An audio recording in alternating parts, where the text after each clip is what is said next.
gentlemen, I am Michael Burhan, and welcome to episode 51 of I Got Gameplay. Mwahaha. Oh wait, that was a Halloween episode. Yes, we are here today for episode 51 to share our thoughts on console launches. That's today's theme of today's show, and I'm hosting it today. Well, it's not really today, it's tonight. So let's get on to our co-host of the show tonight, of course. Let's introduce, of course, a man who is with us today, who's a new addition to the I Got Gameplay podcast. I found him as a referral from a friend, and also checked out his YouTube channel because he's new to all that sort of thing. And he currently does like FPS videos and stuff on his channel. He's pretty good. And very, very literate as well, writes numerous articles on numerous websites. He is Mr. Damien Whithem. Hello, Damien. How are you today? Hello. Yeah, I'm alright. I'm sobering up. I've had a busy day. I've been at an event today, which I'll talk about a bit later on. So, ooh, la-da. Yeah.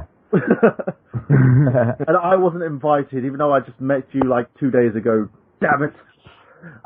Maybe next one. Exactly. You know, us brothers from the same sort of hemisphere have to make sure that we actually, you know, cater towards each other, because the Americans don't really do that for me. They'll just be like getting their smartphones out, showing their footage and going, ha ha, you're from the UK, you can't go here. So yeah, that's enough of me talking really weird. And let's also introduce another host. He hosts our Excess Gaming podcast, which the newest episode is actually up now, and has his own YouTube channel as well. Current co-host of I Got Gameplay. He's such a great addition to the show as well, because he's so much fun to have around, and he's been spending his day with the video game music professor, chatting around and playing PS4 and gaining perceptions on that. He is Mr. Xander Scarleon.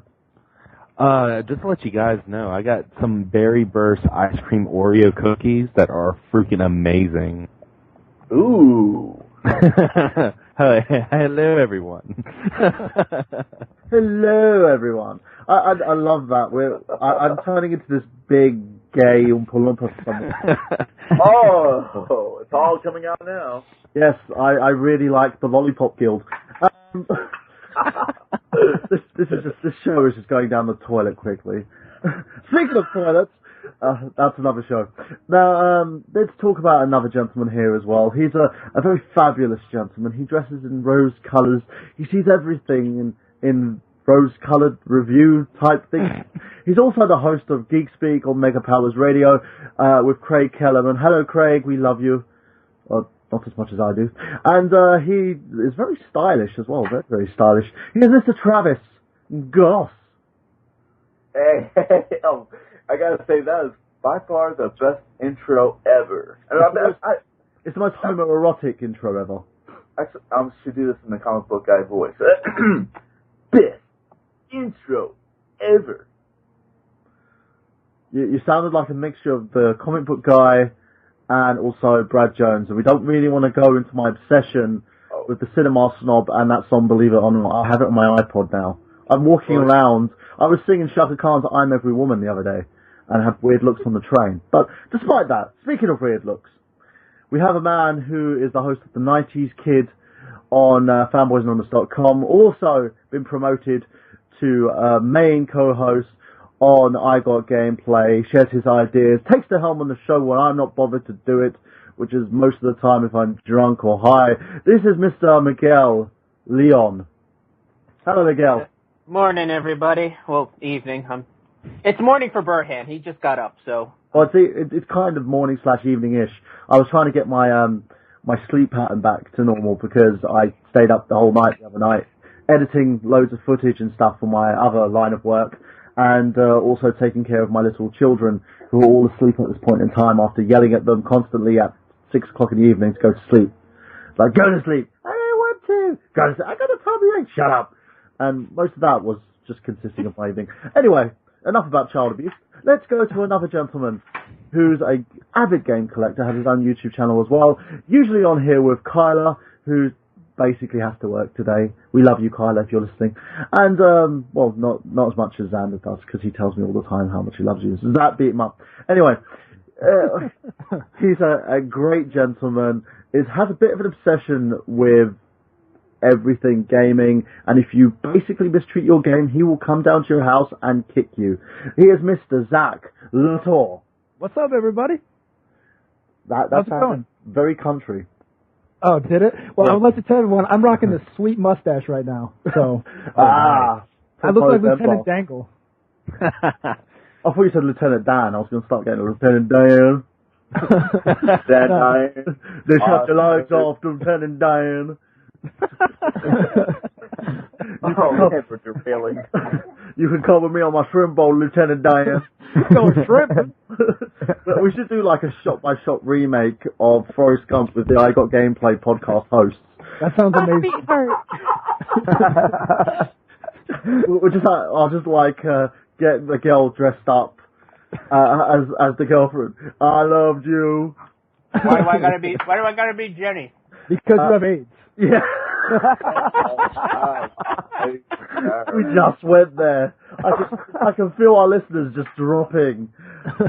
Whatever, man. If I gotta stick with a Robert Zemeckis film, I'll stick with Death Becomes Her. Ah, okay. Well, I kind of do look like Bruce Willis, apparently. But we can get more into that as soon as November the 28th happens. You'll find out why. Today we have a gentleman as well with us who's a great addition to the I Got Gameplay podcast. Started off as a listener, now as a avid co-host.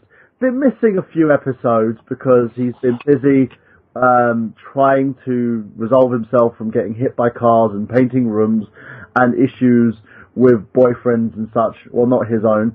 He is Mr. Shaun Walker. Hello. On YouTube. Yeah, hello. Hello. Hello, Shaun. So how's Howdy. the boyfriend thing working out? Is it alright? Nah, we'll see. I give it till the end of the year. I should title this show I Got Gay Play. Seriously. There's plenty of fish in the sea, Sean. You'll be fine. Someone's lighting a cooker. I think they're putting their head inside. Damn, this show's I've had enough. I'll be doing that later. Don't you worry about it.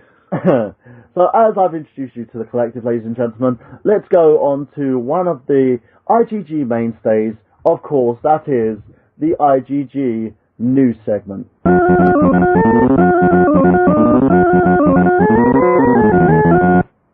So let's start with our newest co-host, Damien. What's in the news this week? Are you there?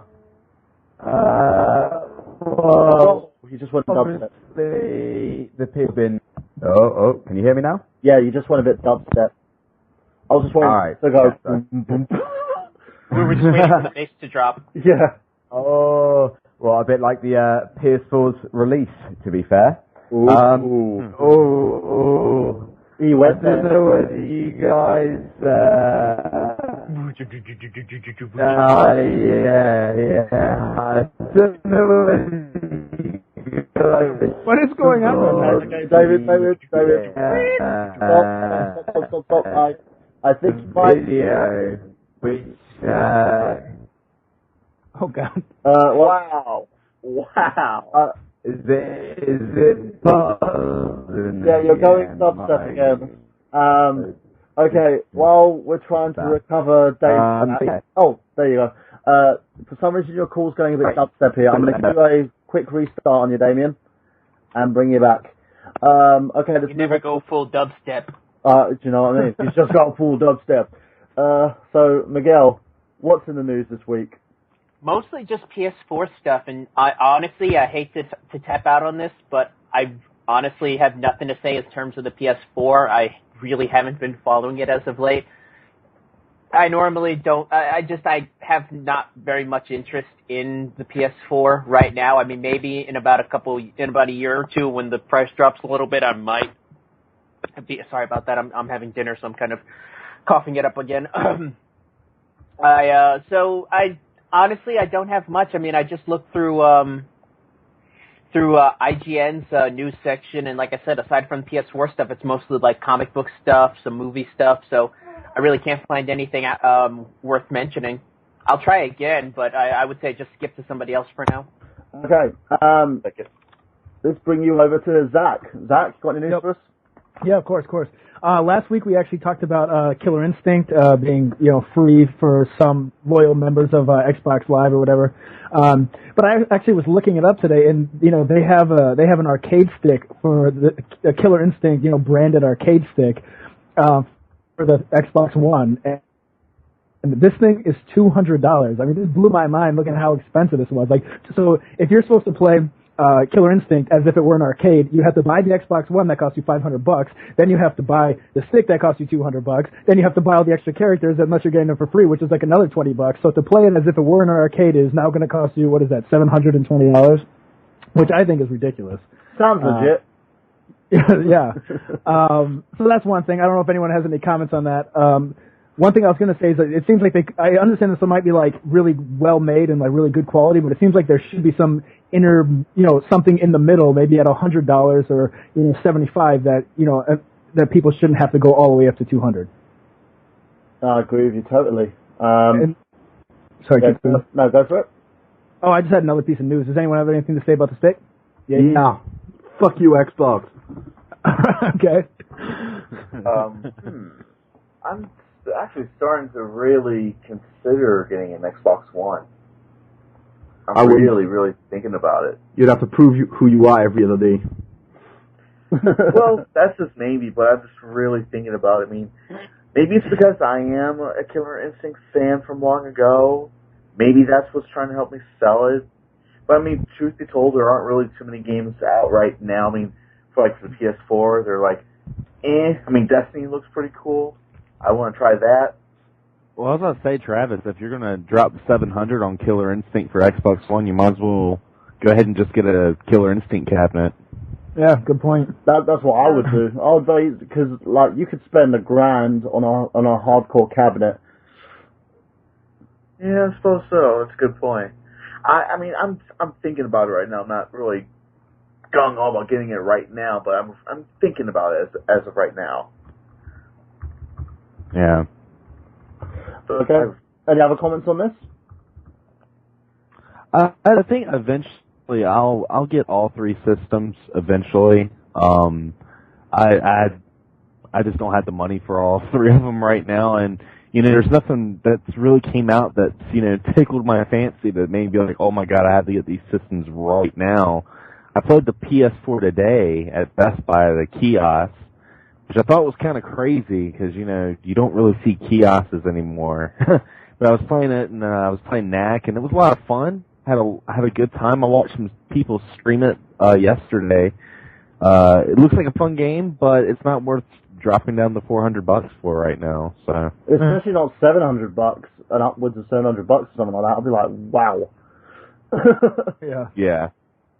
That is a lot of money, especially if I was going to drop that kind of money. I would basically even look at dropping a full system.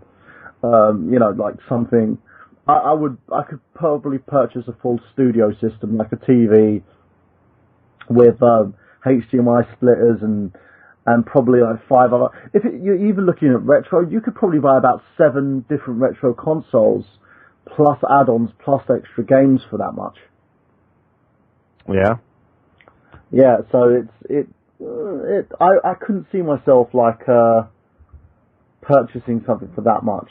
You'd have to be hardcore. You can get yourself a Retron 5 and spend $600 worth on retro games. Hell yeah. Oh, that's not a bad point. You probably get a lot more for your money as well. Speaking of the Retron 5, I was actually thinking this morning, I was making some breakfast, and, I was thinking about the Retron 5, and how it's, like, region-free. I was like, oh, man, it is a lot in my head, and I'm like, there's some games that are, like, PAL and Japanese imports that are so much cheaper than the releases in America.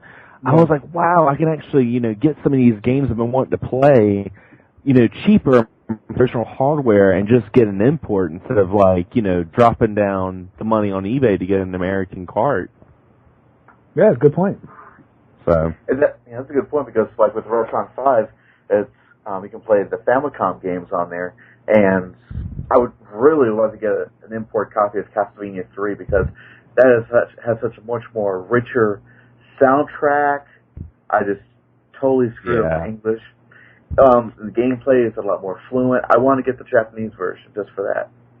Oh yeah. So let's go to our newest host, and Damien, what do you think of this whole thing with Killer Instinct? If you want to have the full arcade experience with this game, you'll be paying an upwards of £700. Ouch. That's a lot. I mean, I know that they're supposed to be releasing Killer Instinct on the Xbox One, which, you know, I'm excited for. I've been waiting for another Killer Instinct since I think it was the SNES was the last one that came out that I can remember. N64 actually. Yeah, was it the N64? Alright. Yeah, Killer Instinct Gold. Yeah, I kind of passed on that, but then again, N64, I think all I played on it was Pokemon Stadium and Diddy Kong Racing, maybe a bit of GoldenEye, but that was about it. So, yeah, I mean, I'm excited, but to be fair, I wouldn't want to drop sort of £700 on anything, to be fair. You know, I wasted my life on, like World of Warcraft and probably spent about that amount of money on it over the years, and I've kind of regretted it ever since. And, damn you, World of Warcraft! You took my life! Oh yeah, I mean, it's a familiar story, so I don't really need to get into it. Everyone that's been sucked into it knows what it's like. I'm a virgin for life because of you! Yeah, pretty much. But, I mean, yeah, £700 for the whole kind of arcade experience? I'd rather not, to be honest. I mean, I'd wait, and you know, I want to see what it's like on the Xbox One when it finally drops. I think you can have just as good as an experience on it. I just think it just depends on how you make it, if that makes sense. No, I agree with you on that one. It's basically on the experience. Now, for me as well, though, I look at it this way.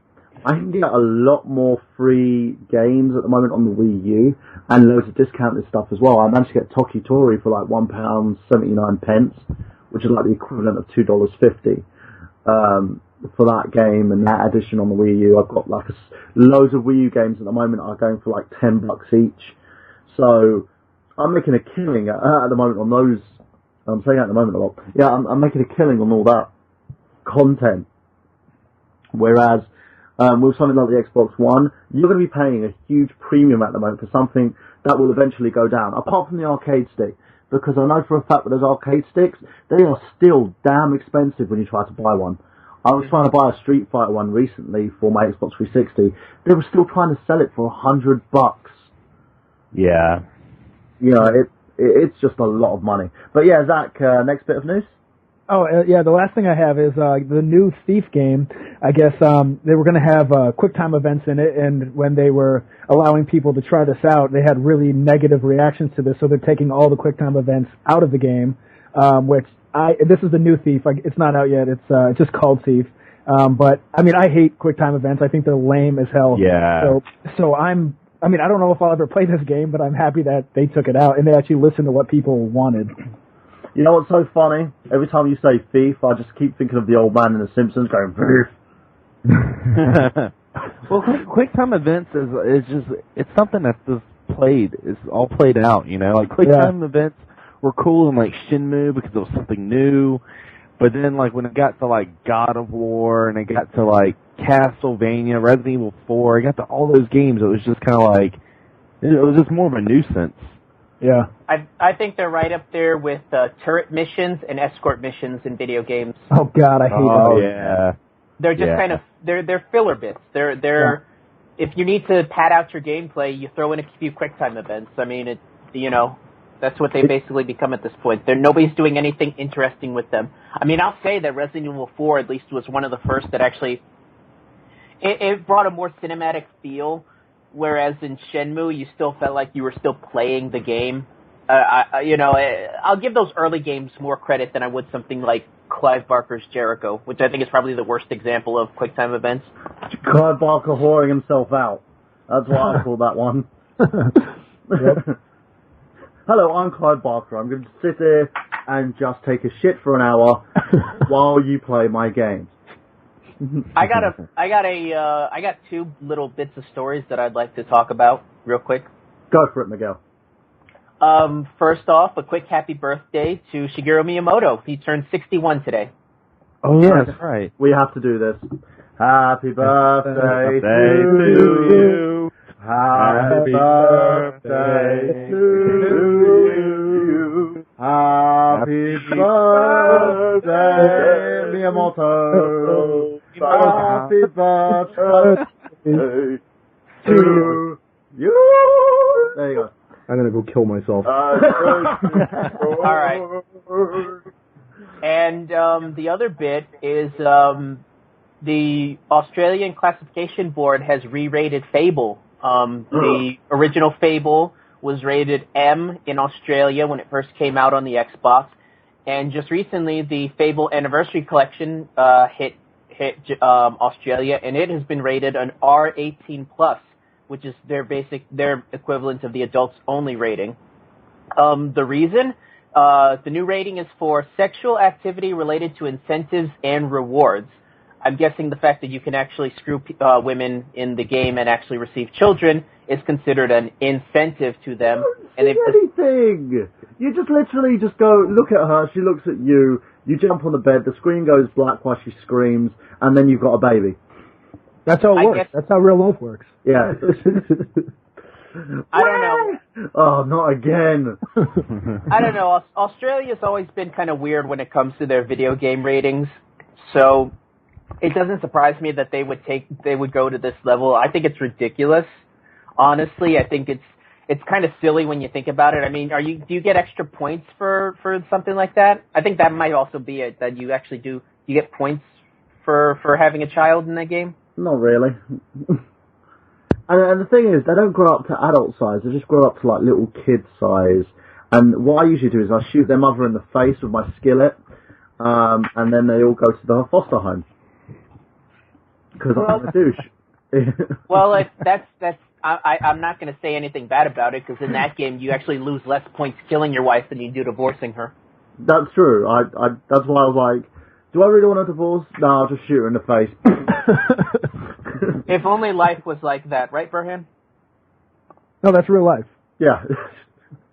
That's how George Bush did it. Yeah. Oh, God, what were we like? So anything else you got for us, Miguel? No, that's it. So what does everyone think of the whole rating that Australia has for these things? Do you think they're right? Do you think they're wrong? Do you think Australia really needs to get a life? I think Australia needs to relax. Okay. Yeah. Let's start with you, Xander. I'll say I just feel really bad for the Australian gamers. They have to spend a fortune for retro games, and they have a ridiculous rating system. Very much so. Funny thing about divorce, actually.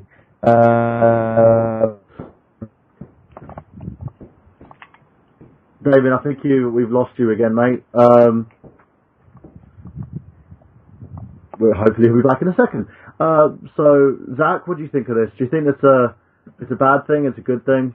I just think it's funny that there's like extremely violent video games, and they normally just get an M. But it seems like when sex comes into play, that's the thing that tips the scale. That's the straw that breaks the camel's back, that sends it to adults only. Like I remember when San Andreas came out.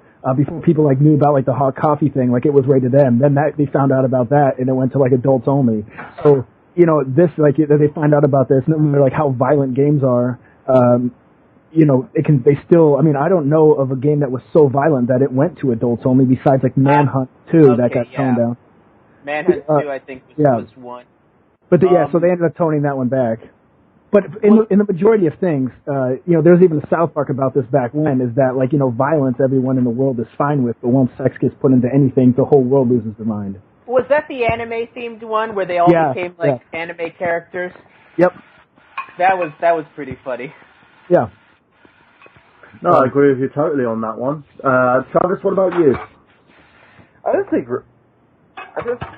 that Australia just needs to relax. I mean... Seriously, think about it. I mean, maybe it's because it's just a different culture or whatever the situation is, but my God, relax. It's just entertainment. Burhan, correct me if I'm wrong, but isn't it kind of the opposite effect over there in the UK where they're a lot more tight when it comes to violence, but when it comes to sexual stuff in most media, they're a little bit more lenient. They In block America, porn in this country, dude. really? Wow. No. David Cameron wants us all meow to register our porn habits, meow. And that's the only meow thing that he tends to really do, meow. What? What's Alright. so funny? I don't understand it. It's probably some type of British humor that it's going to go over my American head. I don't know what you're talking about, meow. So I was asked on the chat room to actually do it by Retro on Limb. There you go, Stephen. He asked me to do the bit from Super Troopers. Oh, okay. I haven't seen that movie. I've seen parts of it.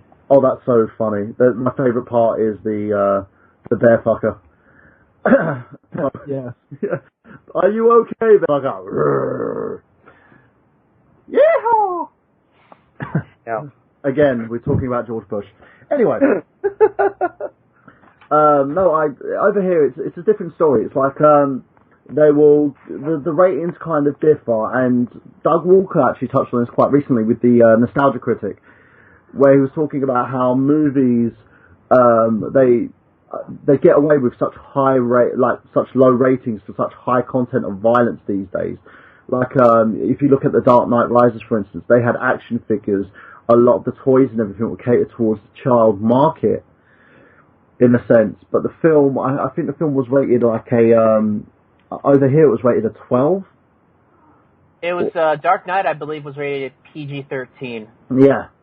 I believe that whole thing he was talking about was that article that came out about how if you chart movie violence from 1985 to now, it's like tripled in terms of violence in terms of pre-R violence, like PG-13, which is funny because for a society that has tripled the violence in their PG-13 movies, we're so castrated when it comes to R-rated movies, to the point to where, and I'm sure a lot of you guys have noticed this, they'll make a movie an R, they'll chop it down and release it to theaters as a PG-13, and then they'll re-release the movie with all the stuff put back in it on DVD and Blu-ray as the unrated cut. Yeah. I'm seeing that a lot more. I think World War Z is probably the most recent example. World War Z actually made me laugh. I did a review on that ages ago, and someone basically left a response going, "No, you don't like this movie. No, it's a zombie movie. Yeah." And I was just like, because I surmised that the movie itself was an action movie with zombies in it, because it didn't have the qualities that made a zombie movie. It's not a Romero zombie movie. Well, it's not a scary zombie movie. It's just like jump scares. The whole movie is full of jump scares. I could actually compare this movie to Dead Space. But this isn't a movie show, so you want to go into that. But I haven't seen the movie, but what I saw of it looked like calamari zombie. Exactly. But that's exactly what it is. It's these things. They're there. It's like you turn a corner. It's like, okay, I'm scared. But they never actually touch him. They've never actually nothing's bitten down on him. He doesn't touch anything. He hasn't used a weapon to kill any of these zombies. He's always avoided the situation the best he can. Any injury ruining the movie for me. I'm not going to watch it now. Well, that's what I'm here for, Xander. We saved you the trouble. You're welcome. Go on, Zach. You have something to say? No, I was just joking. I said spoiler alert. That's all. Oh, okay. So yeah, Damon, what do you think of this? Do you think that the Australians are a bit too harsh in terms of game ratings? That at the moment, because you've seen, as part of British culture, our game ratings have gone sort of down and down and down in terms of hardcore violence. Literally, kids as young as 10 can actually get access to these games now, can't they? Well, I mean, the law over here is, it's a bit messed up, really. If you go into a game store and you're under the age, so obviously our age ratings are normally sort of like PG, 12, 15, 18. Now, say if you go in and you want to buy GTA 5, it's an 18 game, and you're 13. Now, by law, if you go into a game store, and this is coming from my experience when I used to work in one, if an adult is there, it doesn't even have to be their parent, any adult that is age 18 or over can purchase that game for that child as long as the money does not go from the child's hand to the cashier. If it goes through a third person, then that's absolutely fine, which I think in itself is completely wrong, because it just kind of forces those stereotypes of children growing up to be violent because of video games and whatever else, and that's a whole other debate. But in terms of the Australians, it's odd. It's very much like the Germans as well. The Germans are extremely strict on their ratings and their content that's allowed. Now, I don't necessarily agree with how strict they are, but I do feel that in some respects, stricter kind of licensing terms for games should be enforced to a degree. Not, I don't want it to become like a complete nanny state where, oh, this is obviously too violent for this, because at the end of the day, people are exposed to it on the news, and I mean the news doesn't get an R rating, you know. Yeah. So I think that, you know. Will somebody please think of the children? that's totally fitting. You know, I think that today's society kind of has this negative reflection on games and gamers themselves, and I don't agree with that being kind of singled out as opposed to movies. Like, for example, for I think it's PG-13 films, I remember reading that they are allowed to drop the F-bomb once in a non-sexual term in a PG-13 film. Yeah, so you're allowed it once. Yeah, and the classic example for me was, I think it was X-Men First Class, which, in a scene with Wolverine, he tells them to get off, effectively. Oh, you can swear on here, it's fine. Ah, that's alright. And yeah, he tells them to fuck off. And, I love that scene. They just walk in and he's just sitting there nursing his drink, and they go over to approach him, he's like, fuck off, and then they just turn away back. yeah, exactly. So I think that the game rating systems in all countries kind of needs to be reviewed to a degree, and you know, I think a universal standard needs to be kind of agreed upon, which I know can pose problems because, like Japan, for example, their ratings are much. It depends on what the content is, whether it's graphic content, violence, or whatever.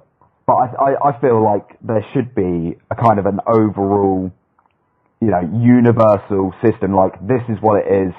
If you don't want the game being released in your country, well, tough, really. You know, it will be released. People will play it. I mean, I was talking to a representative from Nintendo today, funny enough, and he was telling me that what a lot of Australians do now is that they import European and US consoles to play the graphic content over there so that they can get past all their licensing laws, which I thought was quite interesting, actually, especially coming from a Nintendo rep.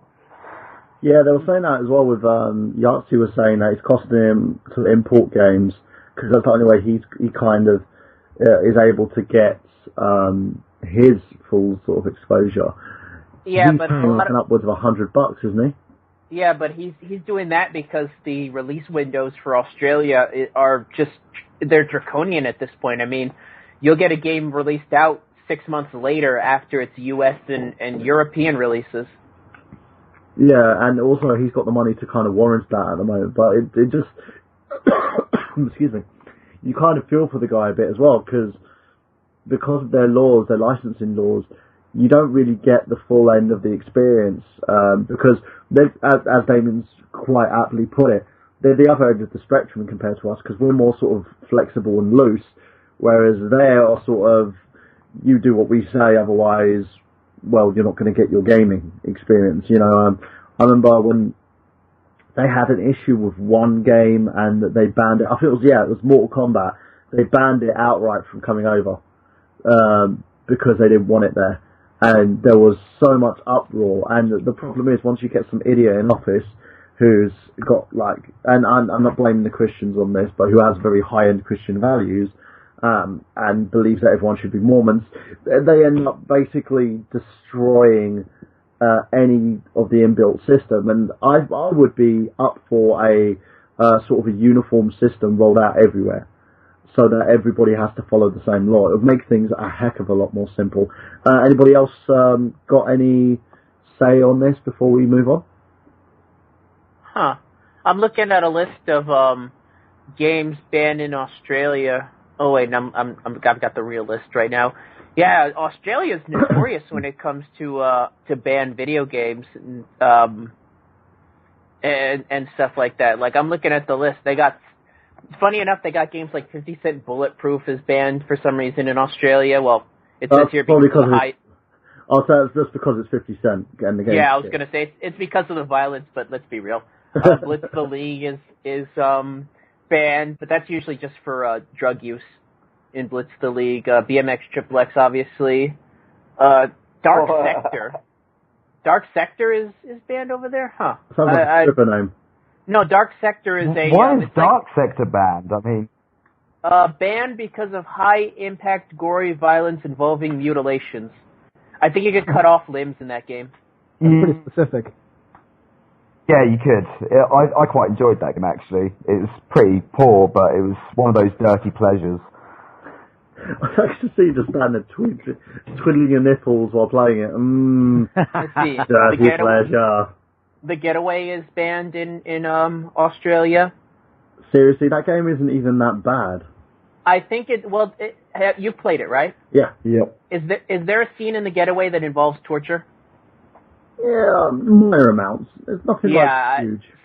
Supposedly that version, the unedited version, is banned, but they released a censored version which takes out all those torture scenes, and it is allowed in the game. But the full length game that was released everywhere else is still banned. Let's see, Left 4 Dead.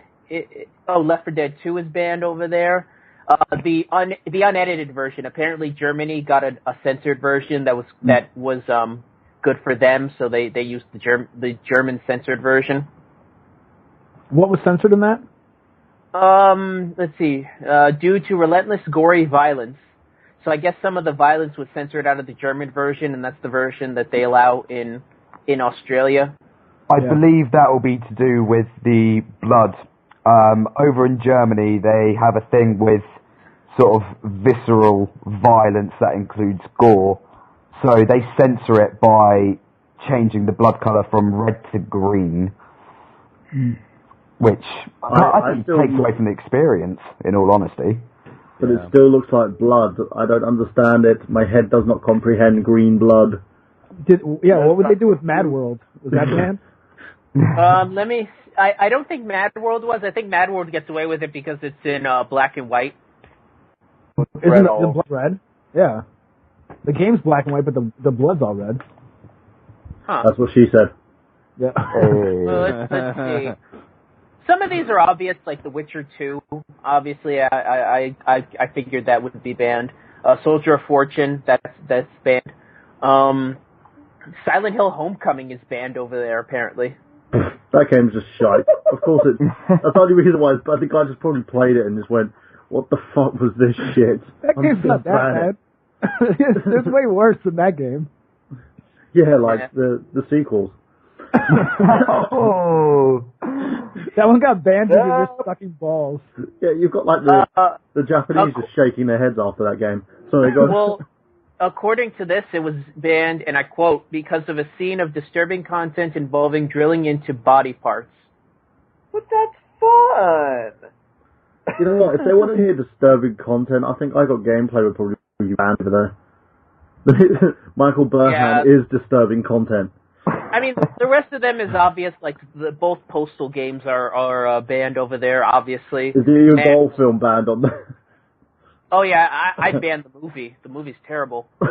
I'll ban Uwe Boll. He's never allowed to come back. And he's making the sequel as we speak. Oh God. Yeah, let's just continue.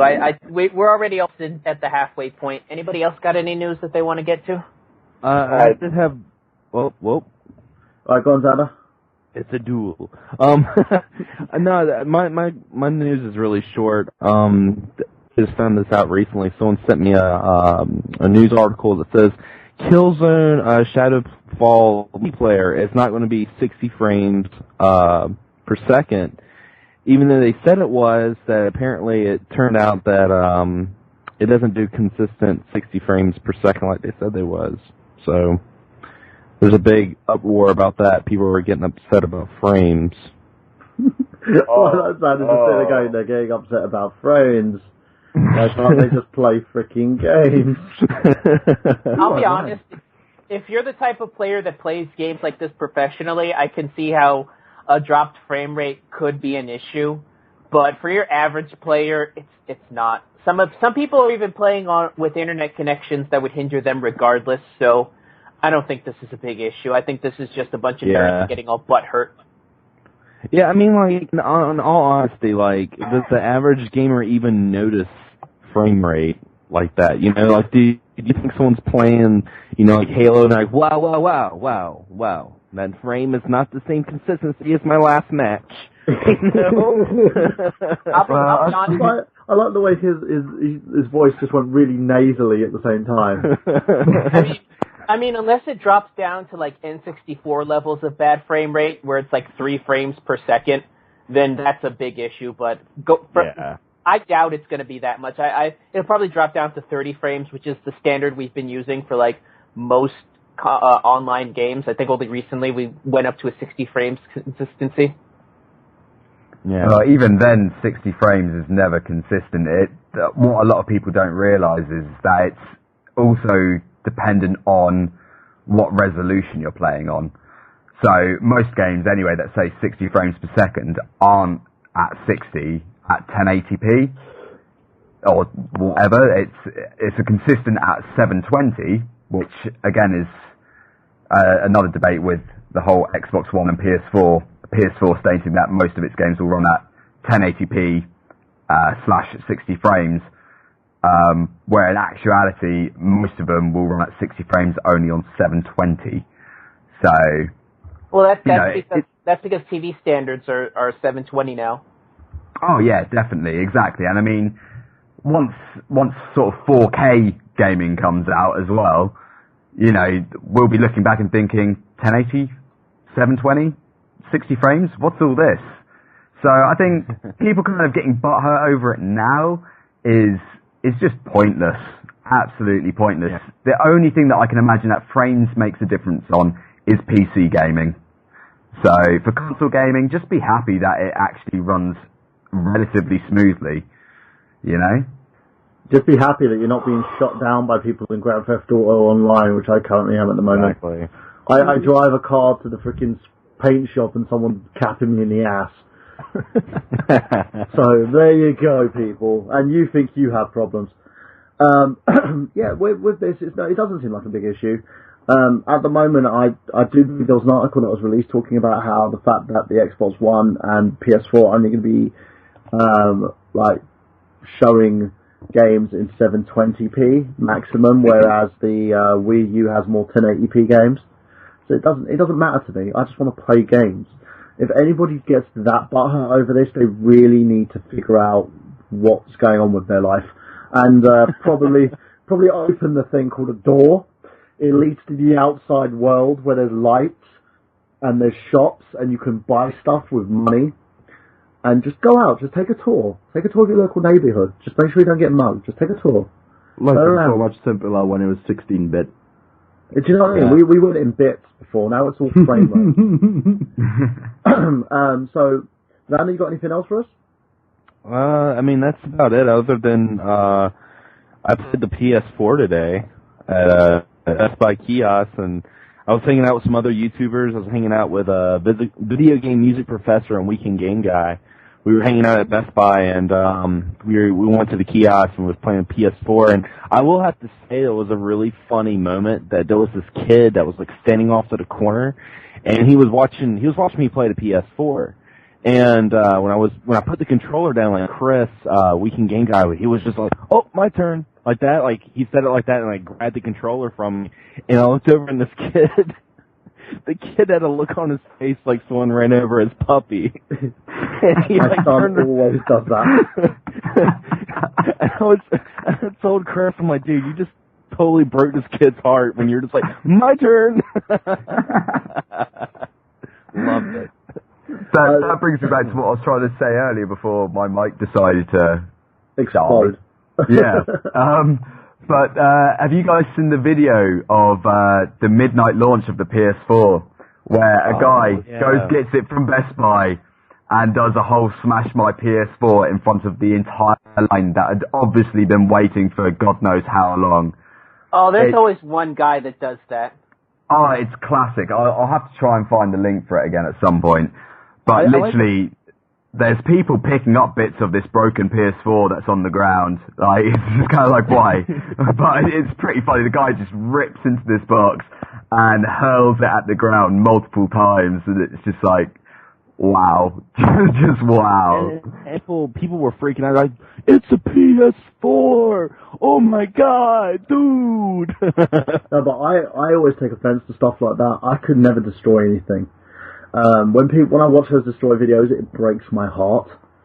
Oh yeah. You know, because these guys, they spend a truckload of money. They're like $500. Firstly, I'm broke, right? So you're spending $500 on a console that I would have loved to have, like on release date. Secondly, you take a hammer to the bloody thing in front of other people who are probably shitting themselves watching this happen. And thirdly, you've got guys like Zach here who are probably crying just watching it. He's probably holding the console in bits, going, why? Why could it be me? I'm waiting to sneak into that guy's house. He's kneeling on the shards, and Adagio for strings is playing over it like in Platoon. Yeah. Zach's like, I'm going to go to his house. I'm going to kick him in the head. I'm just waiting for that day where somebody does that and they just get dogpiled. I just remember there's a video. If you guys check out Zach's channel, we have a link on the I Got Gameplay Facebook page. But there's a video that he did, and literally there was this guy who wasn't taking care of his SNES games, and he went over. I don't know if it was a Craigslist collection. Yeah, it was. Yeah, he went over to his house, went over to the mutual location, got the box of games, and he looked like he was going to kill the guy by the way he was doing this video. He was like, I hate it when people don't take care of their games. Look at this box of games. Look, there's a tear there. Look, they've tried to pry this open. Yeah. What do people like that? I was like, just sitting there, I was like, whoa. He's going to kill someone. He had that look of rage in his eyes. I think eventually if he does snap, it will be over something like that. Someone's just like destroying a Nintendo in the middle of the road. Zach just passed by in his car, and instead of actually getting out the car, he'll just run him down. Yes. This is how your Nintendo feels. You know what? For all the talk that people do about that for launches, I'd love to see them try to do that on Black Friday, because they will get dogpiled if you try something like that. I would love to. Yeah. I would feel that. I would literally... I'll literally just get out my phone cam and just like, yep. I've done Black Friday for the past 3 years now. Trust me, if somebody ever did that to like a TV or a PS3 that they were giving for like one of the timed special releases, no, there would be a fight breaking out. I guarantee that. Yeah, you mean like the Zelda 3DS or something like that? Oh yeah, they have like for example, there's like certain items that they give like super low deals on that they only have like a handful of. Oh yeah. Like a TV or a PS4 or a laptop or something. Right. Yeah. Yeah.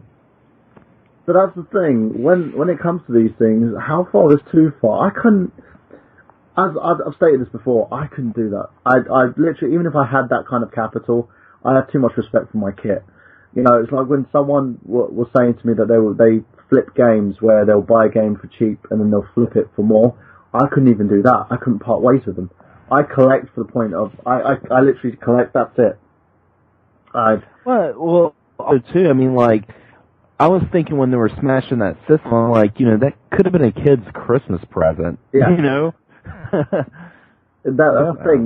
You've waited, you've reserved this for launch day, and that could have been someone who would have appreciated it, and you've just destroyed the freaking shit out of it. You're getting a laugh out of that, but truthfully, the ones that are laughing are the guys that have got your money. That's $500 that you've lost on that console. It's just, I don't know. For me, it's a very touchy subject. We could fill the whole show on our thoughts about people breaking systems in front of it. It breaks my heart. It literally does. So let's go on to you, Shaun. Have you got any news? No. I like that. I was waiting for him to go Bob. But just start doing the whole barbershop quartet thing. Bob. Travis, what about you? Well, let's see here. Well, Sony is investigating what it claims is a very small number of isolated issues with PS4 hardware after a couple of high-profile game sites reported problems with their newly acquired devices. Both Kotaku and IGN received consoles unable to output through HDMI, in the latter's case after updating the firmware to 1.50 and downloading the Netflix app. While it's unclear what exactly caused IGN's PS4 to stop working, Sony was able to quickly identify and fix the issue with Kotaku's unit. As Sony reps told the site, an obstructing piece of metal in the PS4 had knocked some of the connecting teeth out of the inserted HDMI cables. Neither Kotaku nor Sony was able to explain how the issue arose, although the site didn't discount human error from its end. So basically they're saying it's IGN's fault. Oh, pretty much. It's never Sony's fault. But I will give them credit, they were quick to go ahead and try to get the issue resolved. But that's another thing too. There's some people that actually got a PS4 before launch. So they were just made a comment here. He goes, "There's a reason why IGN's PS4 broke. Greg Miller had sex with it." Oh god. Go on, Travis. Sorry. No, I was just commenting. There's even some people who, before the system officially launched, they somehow got their own systems. And Taco Bell was running a contest, and they were running this contest where you can actually win a PS4. Some of them actually did, but unfortunately the system was not working or they were bricked. It was just a big old mess. There's one thing I want to touch on quickly actually about that. There's a gentleman who goes by the name of Francis on YouTube, and his name is, I think his YouTube handle was Boogie2184 or something like that. Now, he had a friend at Sony who decided to give him, I don't know if it's clear cut, the fact that he either gave him the PS4 or he borrowed it so that he could open it. But he got this PS4, it was directly from Sony, he opened it up, did the unboxing and everything with it, the way that he does with this Francis character, because he plays basically this Francis retard character, and he's a very intellectual, very well-mannered, well-versed kind of gentleman usually, and there was a huge negative backlash, people were swearing at him, calling him a fatty piece of shit, he had a treadmill in his house, and they were saying, why don't you use that treadmill, fatty, and stuff, and he was getting a lot of negative feedback because of it, and it was actually quite funny because first he was sitting there and he looked like he was going to cry over the situation because of the negativity, and he was like, well, I did it to make sure that I wanted to bring out these people and get the hate. This is what Francis does. And I looked at it and I tried to look at it from a certain perspective, especially when we were talking about unboxings and stuff like that. And the truth is,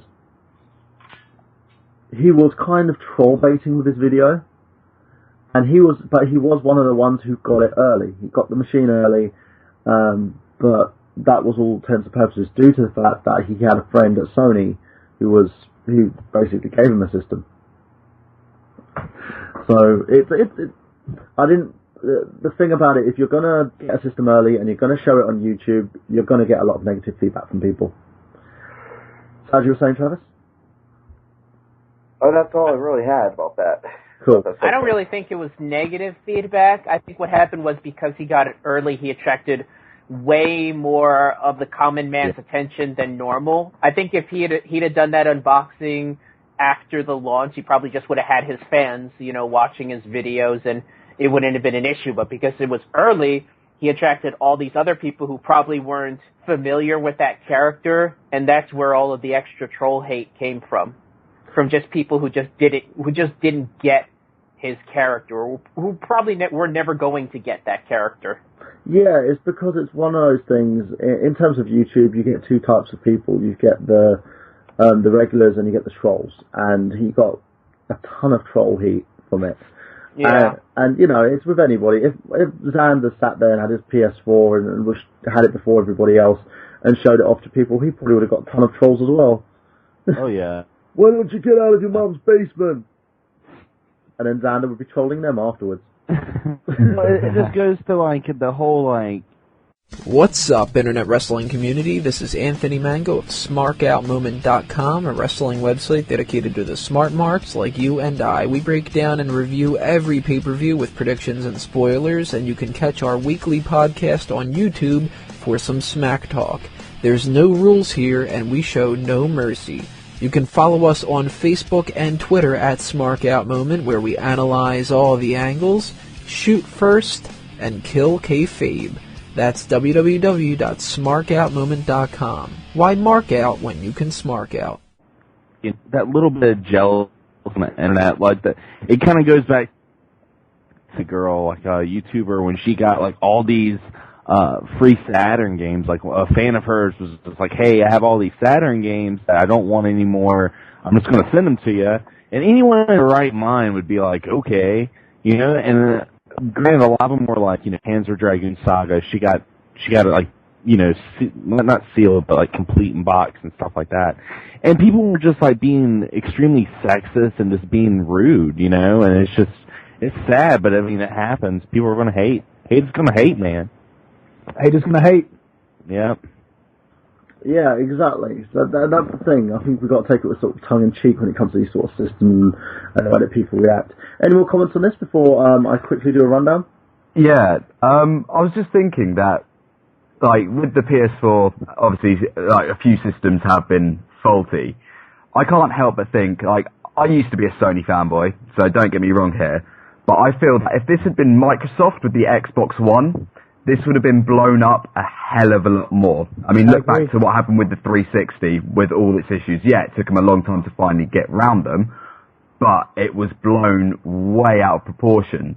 So I don't understand how that these people that have won these competitions managed to get the systems early, and they've been faulty, and there's been no real backlash towards Sony because of it. I find that quite strange, to be honest. Do you know what it is? To be fair, though, let's be honest, it was kind of the opposite effect in the previous generation when there was a ton of heat on the PS3 when it first came out compared to the Xbox 360. It's perception. When you go into your launch with a negative with a stigma against you, as Sony did. This is a smart out moment. When you go into a launch with a bad reputation like the PS3 did when it came into its launch, or with the Xbox One with its launch, that's just what's going to happen. You only have one shot to make a good first impression, and if you can't, it takes a very long time to change that perception. Oh yeah, definitely. I totally agree with that, but at the same time, I just find it. I think it's made to do with the fan bases. In all honesty, I think since there has been such a heated rivalry between Microsoft and Sony over their consoles over the last generation, 10 years now, it's almost, I believe. I definitely feel that nowadays, I think that's kind of toned down a bit as the fan base has gotten older. I feel that the people that originally got a PS3 and Xbox 360, most of them have grown up now. I'd like to think, anyway. And that kind of brings me on to this point as well. The whole Microsoft Xbox tweet tweeting out to Sony saying congratulations on your launch, which I don't know how I feel about that. I mean, I think it's quite a positive thing. I'm hoping that there's going to be kind of less of a heated rivalry. It's a Steve Jobs move. He did the same thing to IBM when they released their first personal computer. It's a very sly little tactic, but at least it is a very positive move. But I don't think they did it with the most positive intentions. It's white people sarcasm is what it is. Yeah. It's that kind of rich people smug, like, oh, congratulations on your success.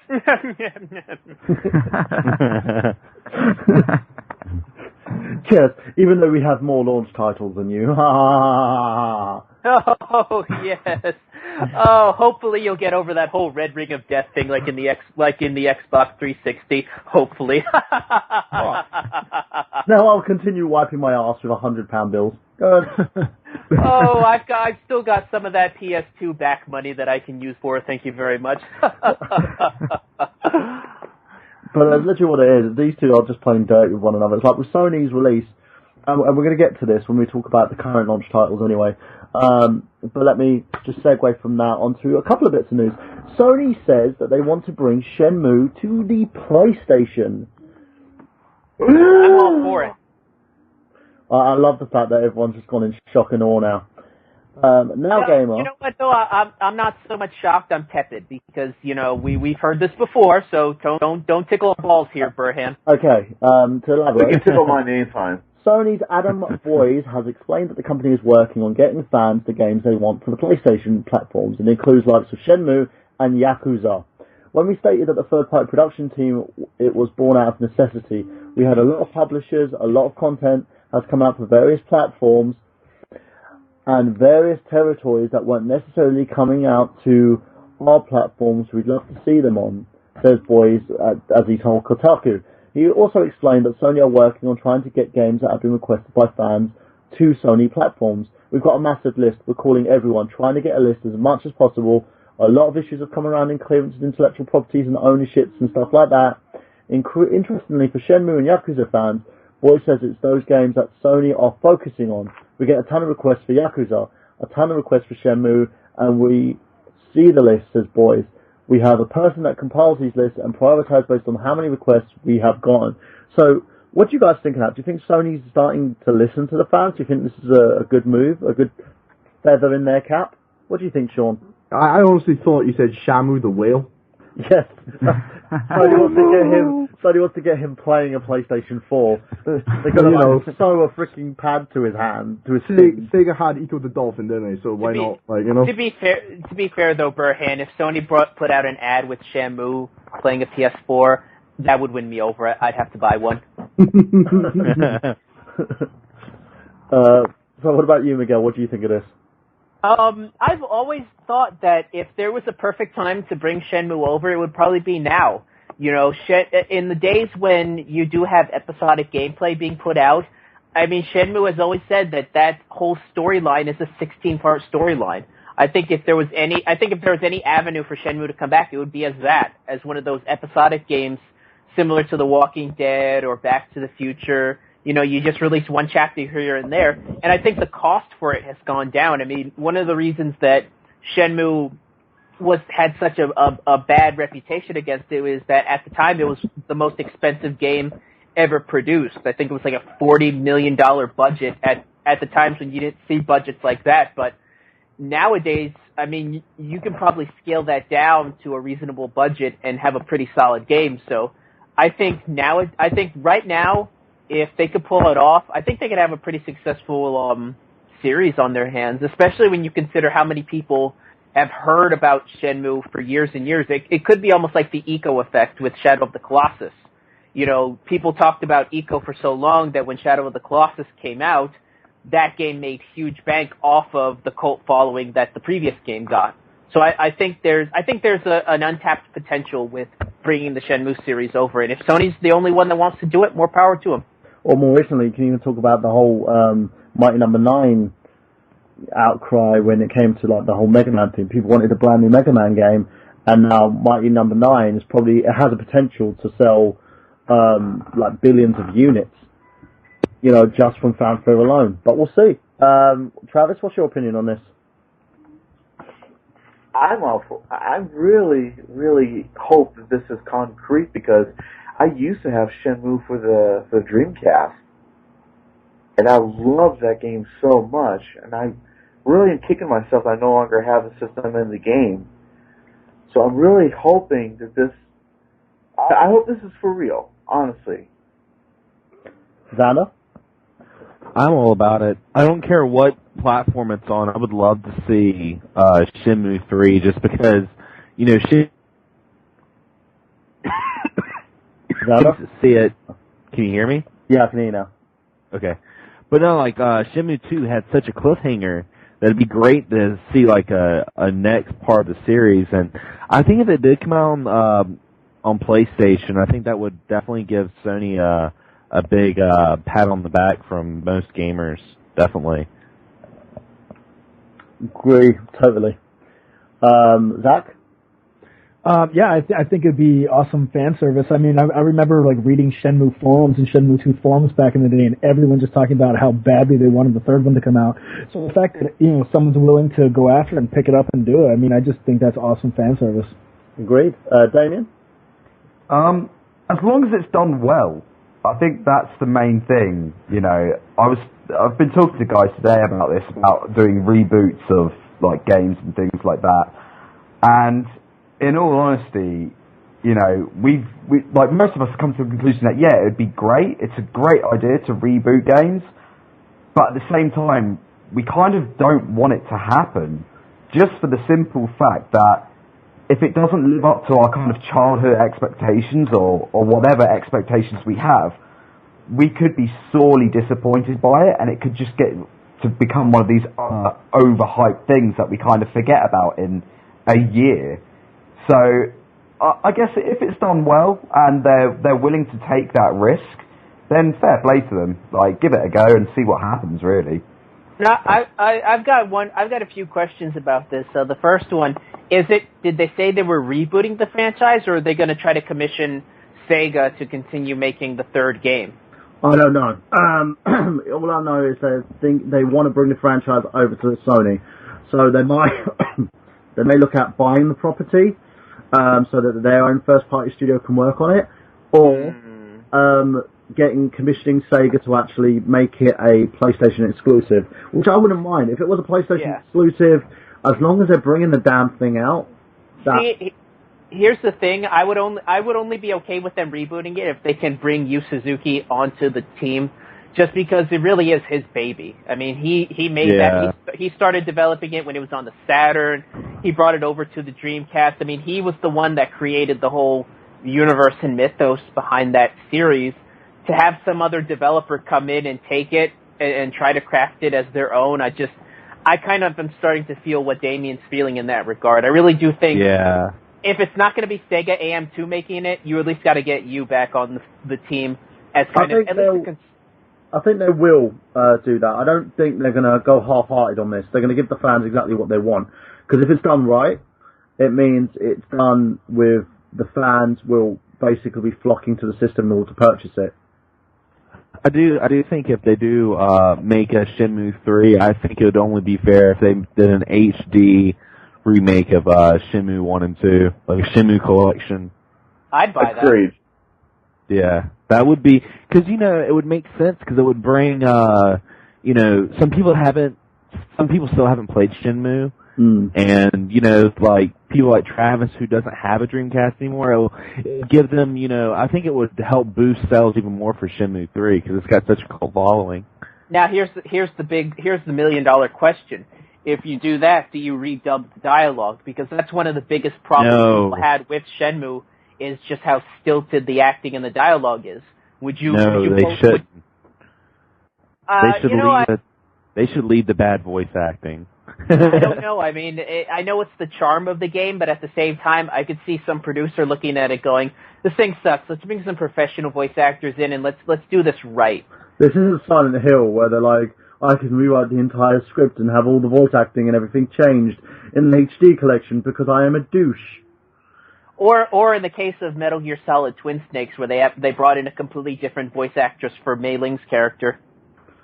Yeah. Did you ever play that? Did you ever play that, Burhan? Twin Snakes, yeah, I had it on the GameCube.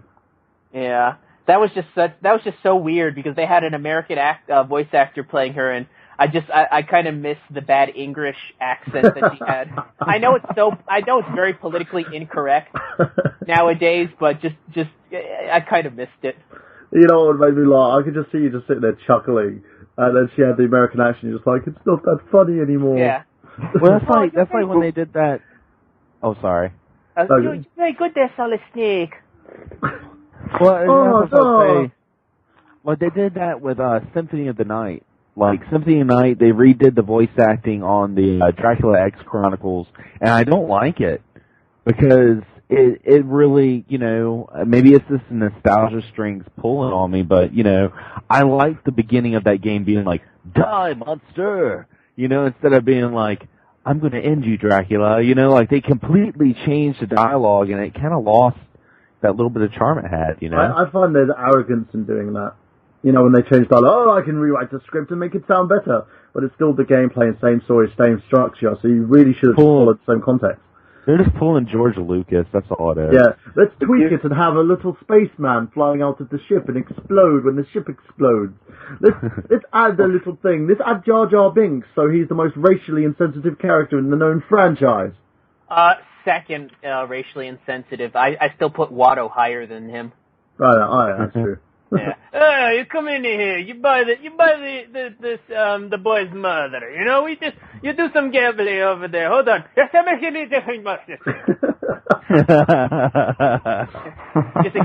You just expect some like klezmer music playing in the background. Ding ding ding ding ding ding ding. I really should feel offended, but I don't, because that's just the most funniest interpretation I've heard. Come to my bazaar, buy hookah. She's worth 4 rubles and a donkey. So moving on, Hideo Kojima tweeted that the Spike TV Awards is one most popular cable TV channels in the US. There be a shocking PS4 related announcement that will blow your mind. Yeah, that was racist. Anyway, Hideo Kojima tweeted this. He basically said there's going to be a shocking PlayStation 4 announcement, and people think it may have to do with the fact that Metal Gear 5 may no longer be a timed released exclusive for the Xbox One. Thoughts on this, people? So that's why Greg Miller come all over his PlayStation 4. I'm guessing based on some of Spike TV's other secret announcements, I'm guessing it has something to do with Pac-Man Jones. Oh, I think I know what you're talking about here. Okay. Yeah, that's a TNA reference there. Me and Burhan got it. Yeah, Travis is just sitting there like, I don't get it. Anyway. No. I think I know the announcement you're talking about, so go on. The Xbox One, for those who don't know, I've been talking to Microsoft a lot over the past couple of months, which is a good thing, especially because of a lot of the hatred and venom that I spewed at them for the choices that they've made. They've been very nice, and they've spoken to me about a few topics, including the Xbox One getting Metal Gear Solid 5. At first, they stated that it was going to be a exclusive to their console alone. I did a bit more digging, and I was corrected by someone on the Nerd Haven by the name of Amanda the Hedgehog. I don't know your full real name, but there you go. There's a shout out to you. Quick cheap plug from IGG. Who showed me that it's actually a timed exclusive, and it'll be on the PS4, it'll be on PC, and it's going to be on the Xbox One. So, with this announcement, I've got a funny feeling that now it's no longer going to be a timed exclusive, and they're going to roll it out on all platforms. And this has happened before. If you remember the Capcom 5 on the GameCube. So, Travis, you were going to say something? No. I thought you were going to be rolling into something else. But I will say, I'm actually pretty stoked about this because I'm a huge, huge Metal Gear Solid fan. And for this kind of announcement to actually come about, I'm even more excited about this new generation that's just now but coming out. And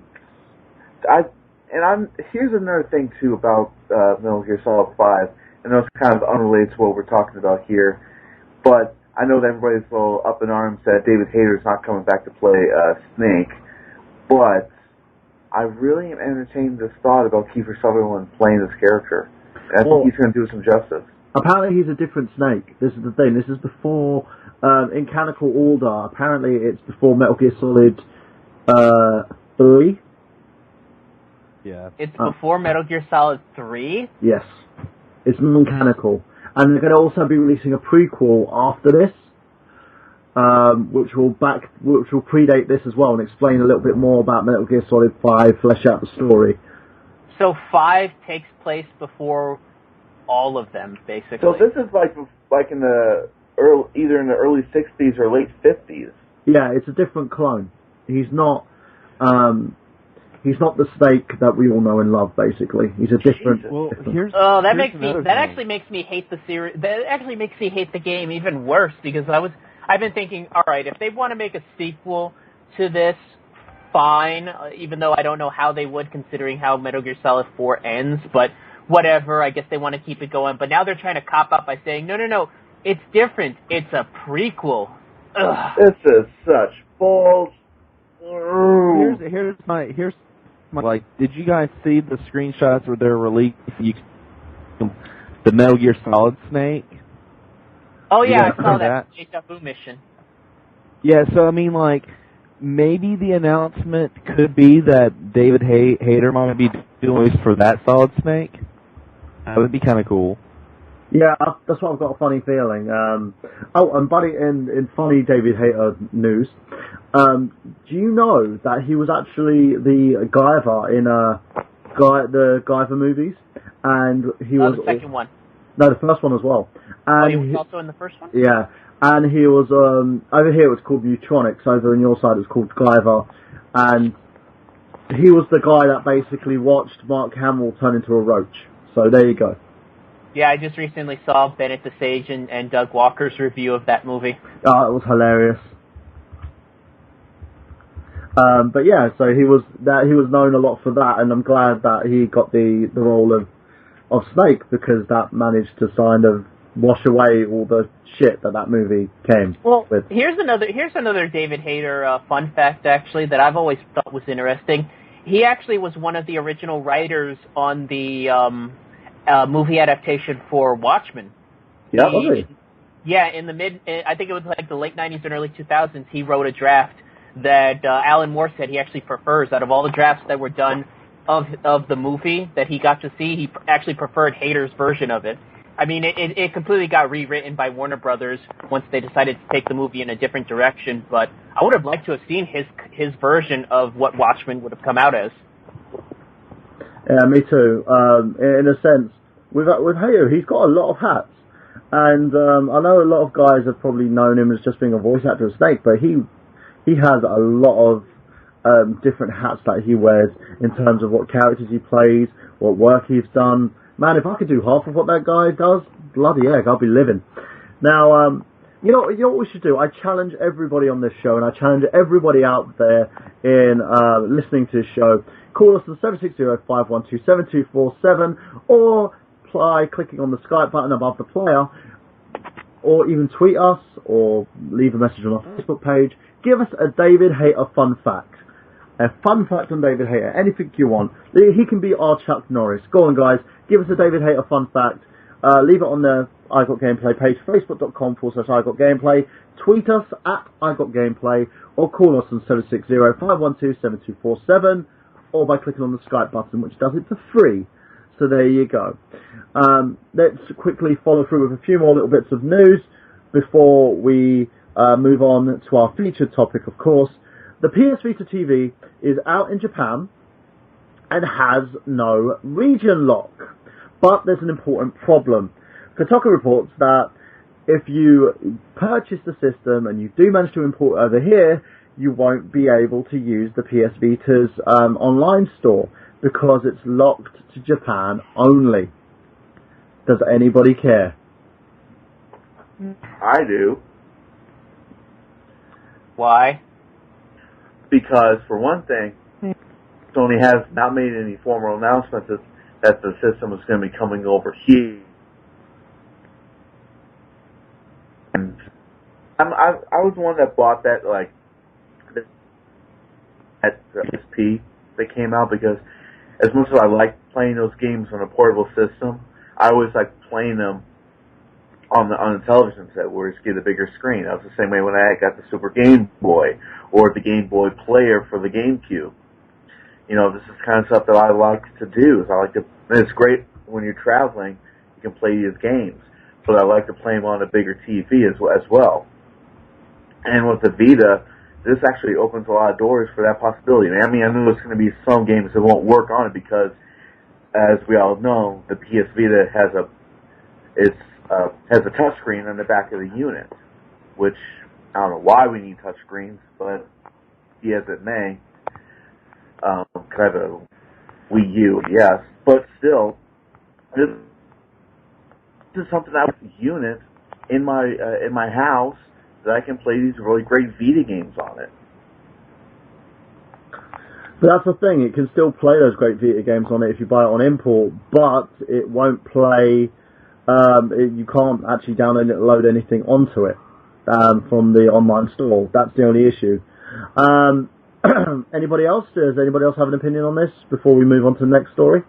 Is there no release dates in the United States or what? Or not at the moment. Nothing for Europe or the United States. They're looking into it. If it gets enough buzz, they may actually cave in and send it through. But at the moment, they're thinking that it's not going to actually be a hot seller, so they're not pushing through in terms of sales. Okay. Which kind of sad, but still. Let's move on to our final story of our news section. If I can find it, for some reason it's disappeared. Trying to find you. Where are you? News. Because I was on our lovely little forum, pulling all these news things together. Because I tend to collate them before the shows. Okay, I found a little bit of news. Bless you, Zach. Bless you, my child. I was laughing at this Sean's comment. PS Vita was the biggest waste of money I've ever spent on a console. That's what it says down in the comments. So. You need to get the PS4, Sean. It's like got to catch them all. It's like Pokemon. Yep. No. I agree with that comment though. The PS Vita was the worst thing I ever spent money on, especially on release. I think I've only used it like twice in its entire life cycle. The only reason I got it was because I'm a big Monster Hunter fan.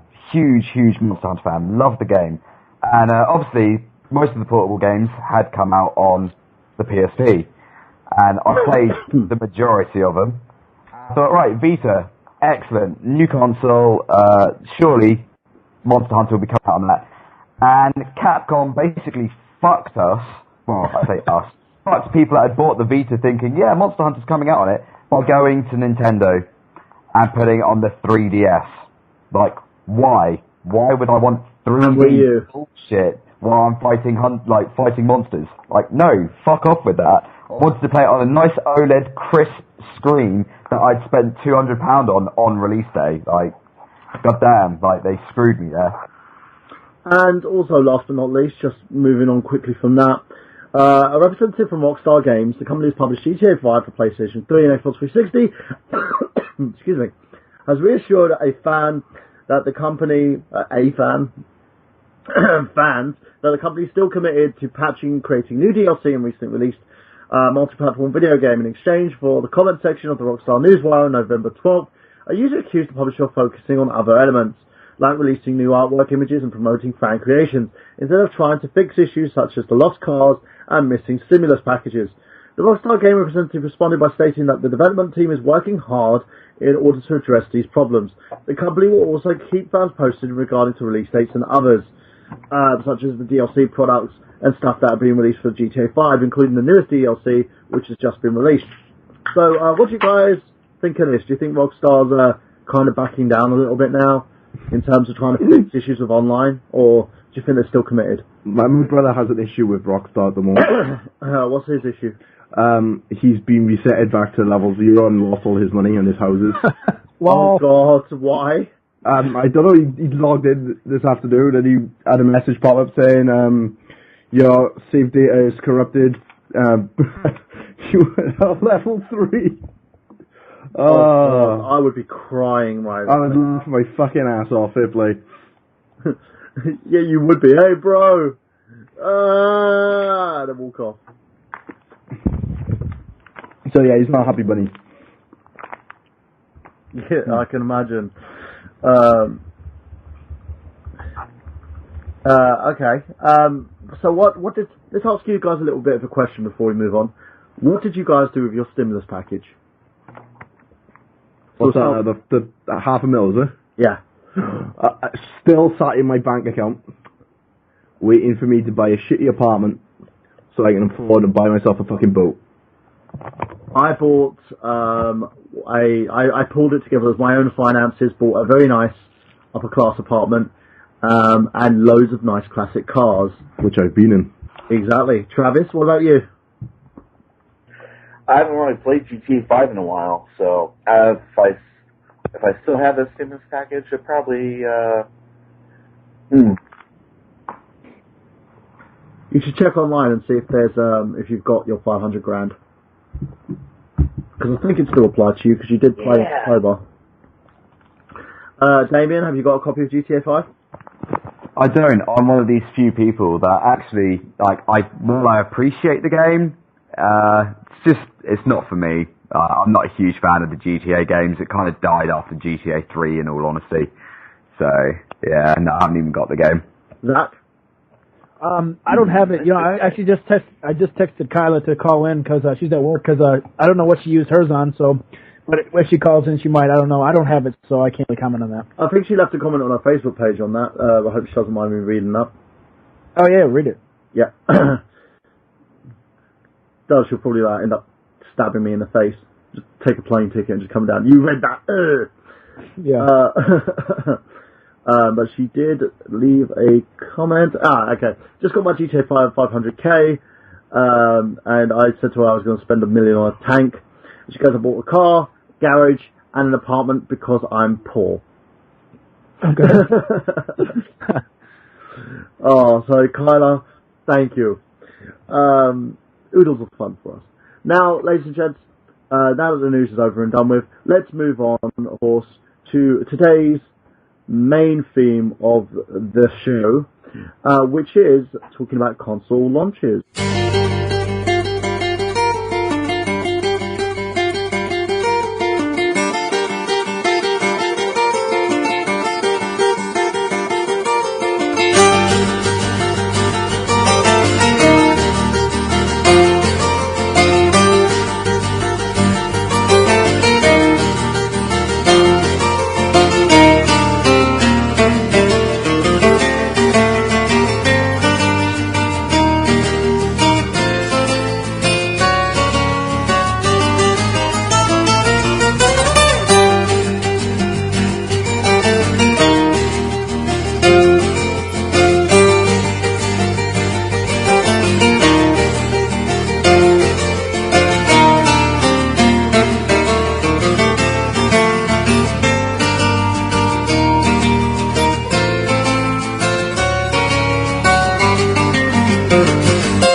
Yes! Let's talk about console launches. From the biggest and best launches to the ones that really didn't mean much to us. So what we're going to do is we're going to run down first with each and every one of our co-hosts and talk about their favourite launches. And we're going to start with the man who rarely says a few words. The gentleman known as Miguel Leon. So Miguel, tell us about your first launch.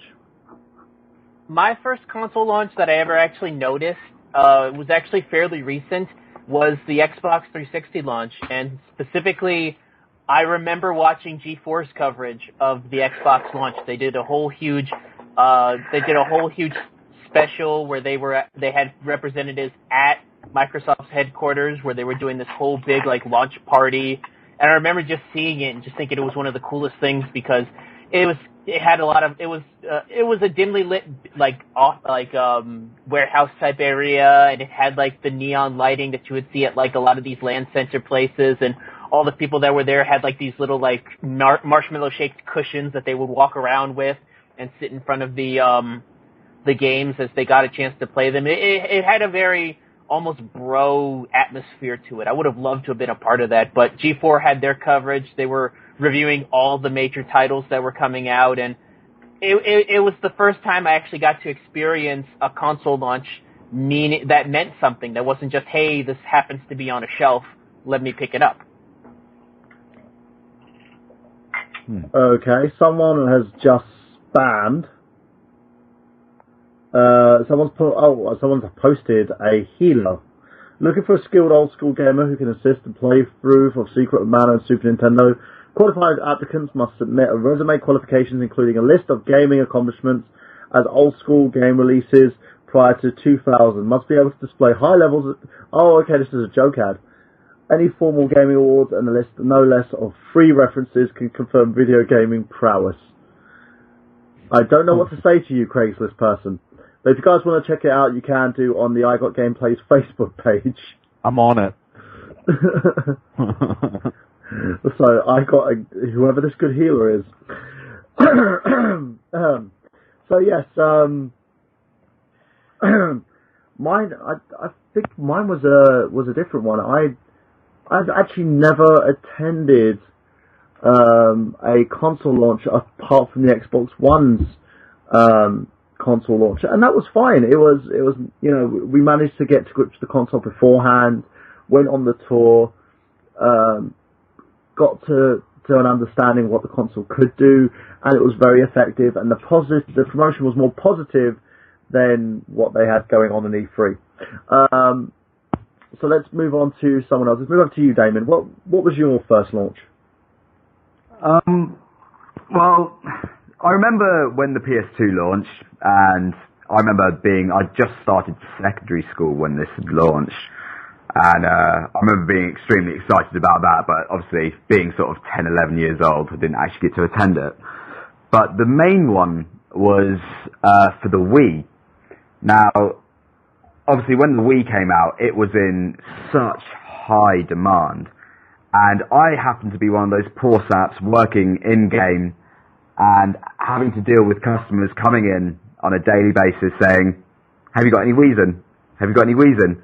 And it got to the point where we would have to take down lists of 24 people, because that's all that we'd get in for a delivery in a week was 24 consoles, and kind of have to be like, yeah, we'll give you a call.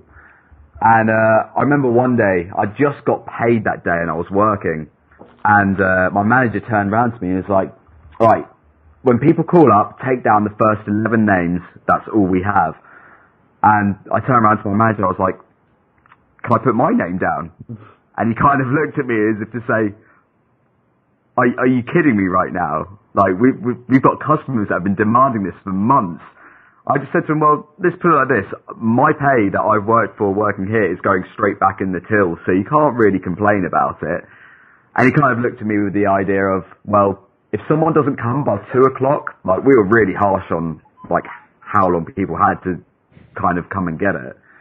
And he's like, yeah, if nobody comes in by 2 o'clock, you can have that one. So I went through the rest of my shift. Like, the 11 slots filled up, like, quick. I think by 9:10 in the morning. So we'd only been open for sort of 10 minutes. We'd already, like, had our pre-orders for that day. And I remember 2 o'clock coming, and there was one last console, and I was just like, damn, I'm buying this right now. And yeah, I kind of, in some respects, I regret getting the Wii, because I spent all that money for a console that, in all honesty, was extremely hyped, and that was about it for it, really. I think it was a bit of a fad that people kind of just got on. Oh, you know. Yeah.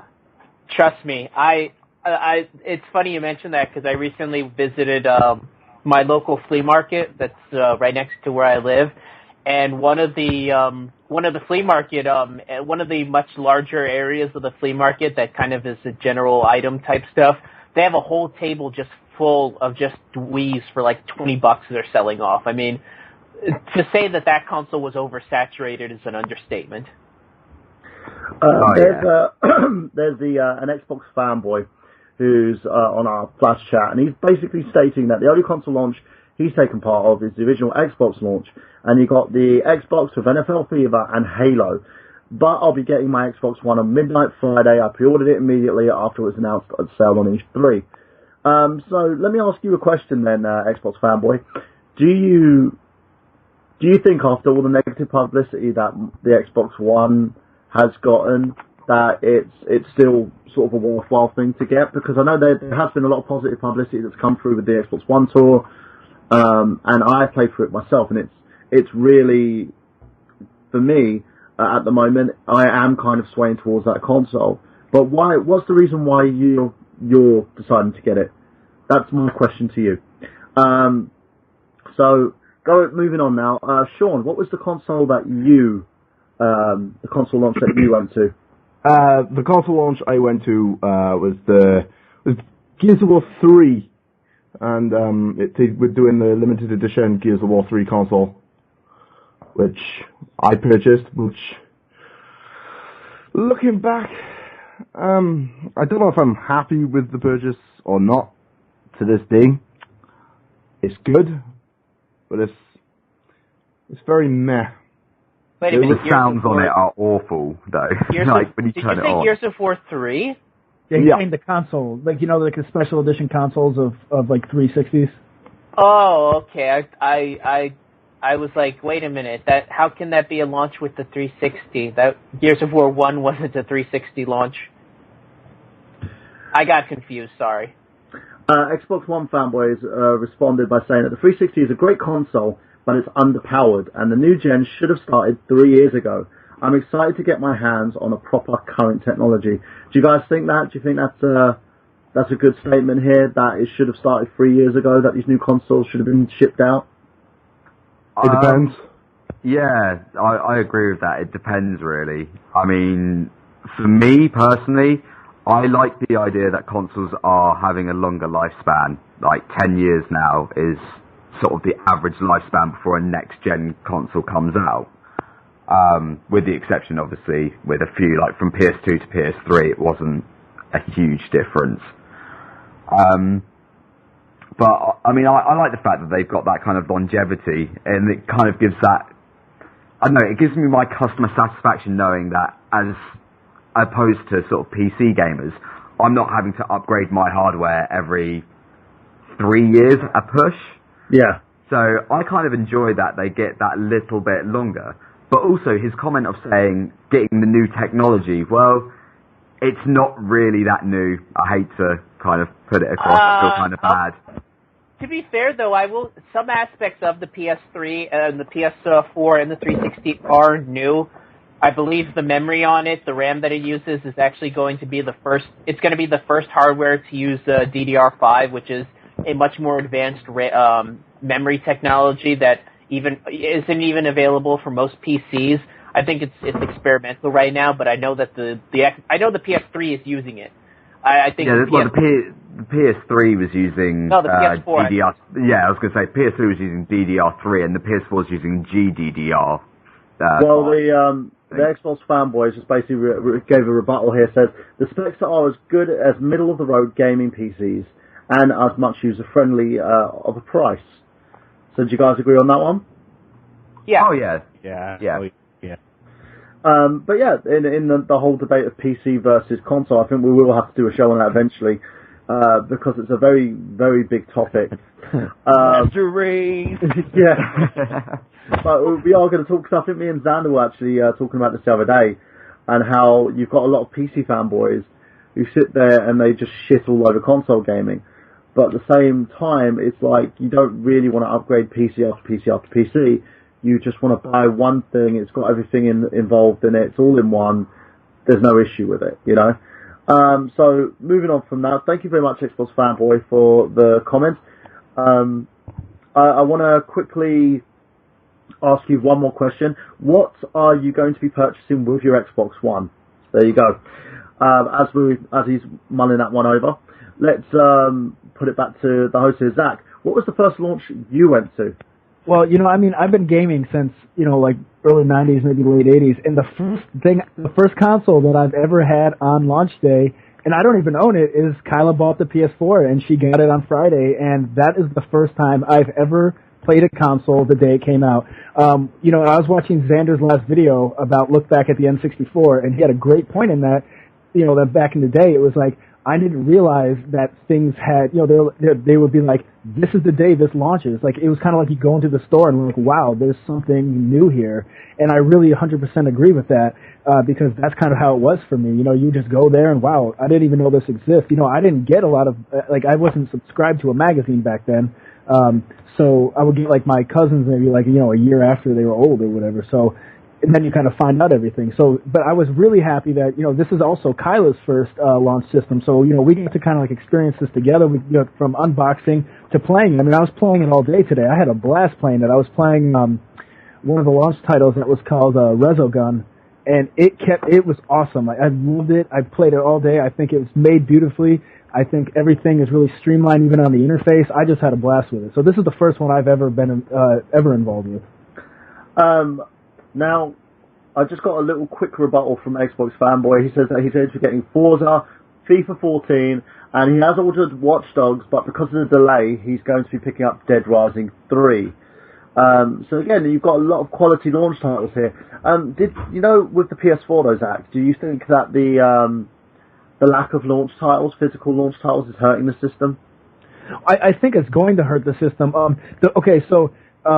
With Kyla, when she opened it, she got like a free 30-day trial for PS Plus, and there was already a couple games you could download on there. And I mean, I'll probably play that, a couple of those games for the next month. I mean, I also go in between Super Nintendo and stuff. So, but I think it might hurt it for other people, like for other consumers. But for me, I mean, we played that game Contrast, and I had a blast. I mean, and they're going to take time to beat and stuff. So, I mean, it might. I think if you have 30 games or however many coming out for Xbox One, and people are willing to buy more and more because they are actually some really good titles, and there's not that many. Some of them for PS4 are even just download only. So I think it will definitely hurt some of the sales. But Target and some places did have a buy two get one free, which even though they're selling it for less, I think it will definitely boost up some of the things for it. So let's segue over onto, I believe we are moving on to Xander. Xander, your console that you got at launch. Well, actually, tell you something funny. Like when I was talking about the YouTube video, where I was talking about the N64, but actually I've never gotten an actual console at launch. I've never gotten one at launch, but I just like I believe it was Damien. He was mentioning working at a video game store. I used to work at Babbage's when they released the PS3 and the 360 and the Wii, and I too can concur about the craziness of the Wii, like everyone asking every single day. But it's one of the things I enjoy the experience of like my friends getting the systems at launch about as much as I would. Like I enjoy hearing people's experiences when they get a brand new console, and I remember I was really enjoying working at Babbage's when the PS3 and the 360 came out, and just having the new experience was really cool. Hang on, they still had Babbage's back then? Yep, it was actually it was Babbage's for like probably the first 4 months that I worked there, and then it changed to GameStop. And what was really funny is they had EB Games in the mall and they had Babbage's in the mall. And for a little while, us and EB were rivals, and then EB got bought out by GameStop, so it was like technically you had two GameStops in one mall. It was really weird. That has happened. I've seen that at so many malls that I've been to, where they're just. I've seen them to the point where they're like facing each other. Like on one side of the pavilion, you'd have a GameStop, and on the other side, you have an EB Games, and now it's just two GameStops. Yeah, they ended up closing the Babbage's down, and the EB's still there, and. It was funny when we were rivals though, because, when we had the Halo 2 midnight release, we were getting like big teas and all the pizzas, and EB didn't have any of that, and we were just like, oh, no, that sucks to be you guys, So, let me segue on to Travis. And Travis, what was your launch console? I've been a couple of those. Well, I didn't actually go to like a launch event, as it were, but I've actually purchased consoles on launch day. Like the most recent one, well, actually one that comes to my mind right now, is when the very first Xbox came out. It was about 3 in the morning. I couldn't sleep. I had money to burn, and I was like, yeah, I think I want to go get that system. So I hopped in my pickup, and I drove all the way down to Walmart, and I first thought, there's no way there's going to be any Xboxes available for purchase. They had 5 still sitting there, and nobody was around. I was like, oh shit! his best Paul Bear impression there. I was actually gonna... Yeah. Oh, the Xbox! I was actually thinking more Herbert from Family Guy. Oh, snap. Must be my birthday. I'm gonna make that Xbox Ravager. But anyways, I saw it there and I was like, oh cool, alright. I'm gonna pick one up, and I had some extra cash, like I'm gonna go buy some cool games. See, I bought Halo, like everybody did. And I bought Cell Damage, like at the time that that's cool. At the time. Hold on, Travis, start that sentence over again because you cut out. Yeah. Start back at the time. Oh, all right. I'm saying I was talking about Cell Damage, and I liked the game like that because it was cell shaded and it was pretty popular at the time. And then I bought what I consider to be the worst video game purchase ever made in my life. I bought Shrek for the Xbox. I love the movie. The movie was awesome. But never buy movie game adaptations. They never work out. I remember they made a big deal about that, actually, when that game was first announced as an Xbox launch. They really pimped that game out. And then I came home, I was excited, hooked up the system, popped Shrek in. I was like, oh, you bastards, this is horrible. I couldn't play the damn thing, couldn't figure this stupid thing out. If only he knew Xander around that time, Xander would have been like, no. Yeah. So I took the disc, threw it halfway across the room, and I put it in Halo, and I was like, now this is a game. I can't really argue if that's a step up or not, but to each their own. Okay, so let's ask you guys a question. I'll put a question out to the whole board here. What do you, comparing to launches now to when the consoles launched back in the retro age, what do you think was the better time to actually launch a console? Somebody's whistling in the background, like I'm hearing like a high-pitched static. Yeah, me too. I'm trying to figure out where it's coming from. I have no. There's probably issues with Skype. Sorry, ladies and gentlemen. We're just going to keep continuing. So we'll start with you, Miguel. What do you think was the best time to launch your console? Back in the retro age or now?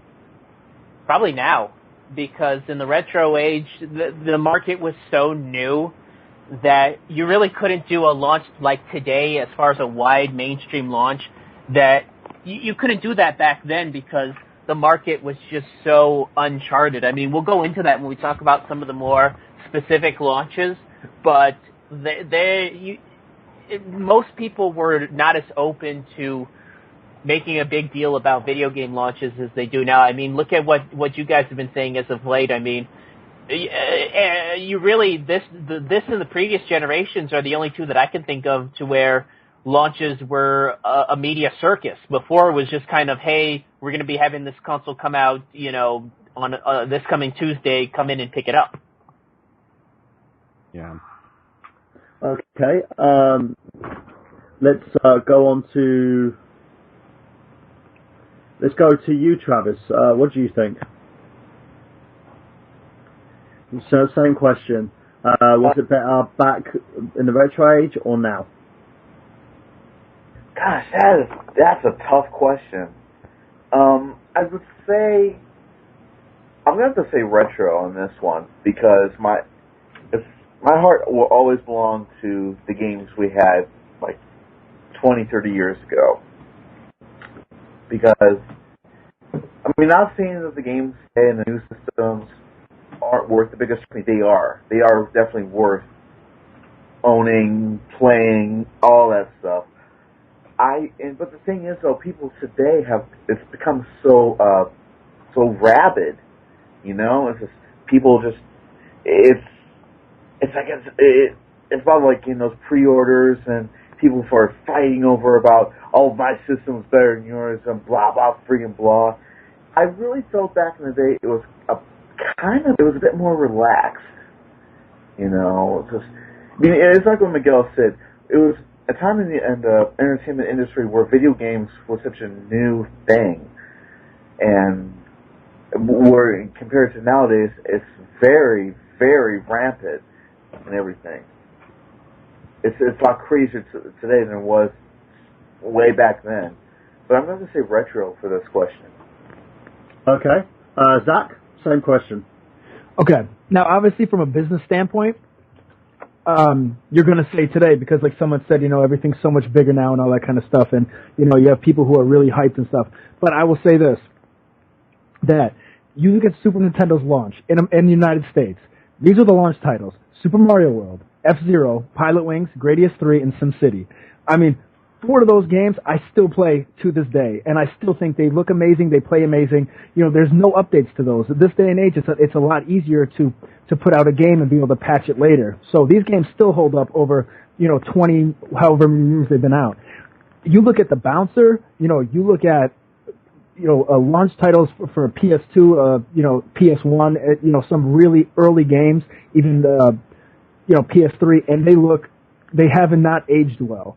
You look at something like this, and they've aged excellent. And I just think that for a lot of these, they put a lot more time and effort into making sure, it might not have been as big of a launch, but they made sure that they put so much more quality and time and love into these games, in my opinion. Very true. Xander? Hold on. Okay. I'm going to debate that. I think the big problem between games back then and games now is, I think there is, from a development standpoint, there's much more of a learning curve in terms of getting the new technology down than there was back then. I don't think the leap from 8-bit to 16-bit was so huge that most of the time was spent trying to learn the new architecture, whereas today, the leap in technology from, let's say, the Super NES to the N64 was such a huge leap that, and we'll talk about this when we get into the N64, the launch of the N64, there was a huge learning curve with that. Same thing with the PlayStation, same thing with going from the PS1 to the PS2. I think because the technology is so advanced, there's such a learning curve that most of the time that would usually be taken to develop a game from a gameplay standpoint is spent just trying to hammer and nail everything together so that when it comes out, it's not a complete and total mess. And even then, you can't be too sure with a lot of launch titles. I think launch titles nowadays are more of a test run to bigger things than they were back then. Just to let you know, ladies and gentlemen, we have 6 minutes left on live airtime. We're going to be going on to archive, so we're just going to make the transition as smooth as possible. I want to give a great big shout out to Xbox Fanboy. If you haven't subscribed to the I've Got Gameplay Facebook page, do so. Facebook.com/I've Got Gameplay. And thank you for your questions. And as we continue on, we're going to basically talk about launch titles, which was the best launch, retro or new. So as we continue that, ladies and gents, I'd like to thank each and every one of you that have listened to the show live. So let's continue on that. Zach, do you have a rebuttal for that? Well, I mean, to be fair, I mean, that's like my golden age gaming. I was growing up, and I wasn't really involved with systems now when they have launched. I wasn't even involved with that one when it launched, but I was playing, so much of my childhood. So I guess like my opinions on newer things and especially launch things of newer things. I mean, I had played the Bouncer just recently, and I didn't, to me it didn't hold up. It seemed like I think you have a great point about kind of like these are like the trials putting out these launch games and how to get better and better and better. And if you look at most systems, games that come out towards the tail end seem to be like, I mean, they may not be the best games, but they seem like they have a much more handle on it. Look at like later NES games, Super Nintendo games, they seem like they were able to do much more with what, than they were able to do before. So, I mean, yeah, I personally think that the stuff was way better back then, but that's just my opinion. Okay, Xander, hold on. On this? One second. I'm just making sure, because, did you say something, Xander? Oh, no, I was going to let Miguel finish what he was going to say. Okay, no, I just got one last point to make. The Bouncer was not a launch title. It was released 2 months after launch. It wasn't an initial launch title, but I just needed to get that pedantic maker out of me. But go ahead. Okay, all right, yeah. He's stickler for facts. Don't worry, we'll beat him later. No, what I was going to say was, I personally like, and I explained in my video about, I didn't really know about launches, during, when I first started playing video games back in the early 90s, but honestly, like, I kind of really like the retro stuff a little bit more, just because, like, I don't know, I feel like the new generation, I really wish they would have, a little bit more about games. I know it sounds kind of cliche, but I just feel like, with the PlayStation 4 and the Xbox One, and mainly the Xbox One, we just had so much, so many people were talking about what you could do with these systems. And I know it's the whole all-in-one media craze that's going on right now, but when it all comes down to it, I really want a game system, and that's what I really liked about the retro scene was, you got a Super Nintendo, you got Super Mario World, and that's what you got. You got a game system that was awesome, and now it's just kind of like, oh yeah, we got like 4 launch titles, but hey, you can go on Skype. Hey, you can go on ESPN. Hey, you can order a pizza.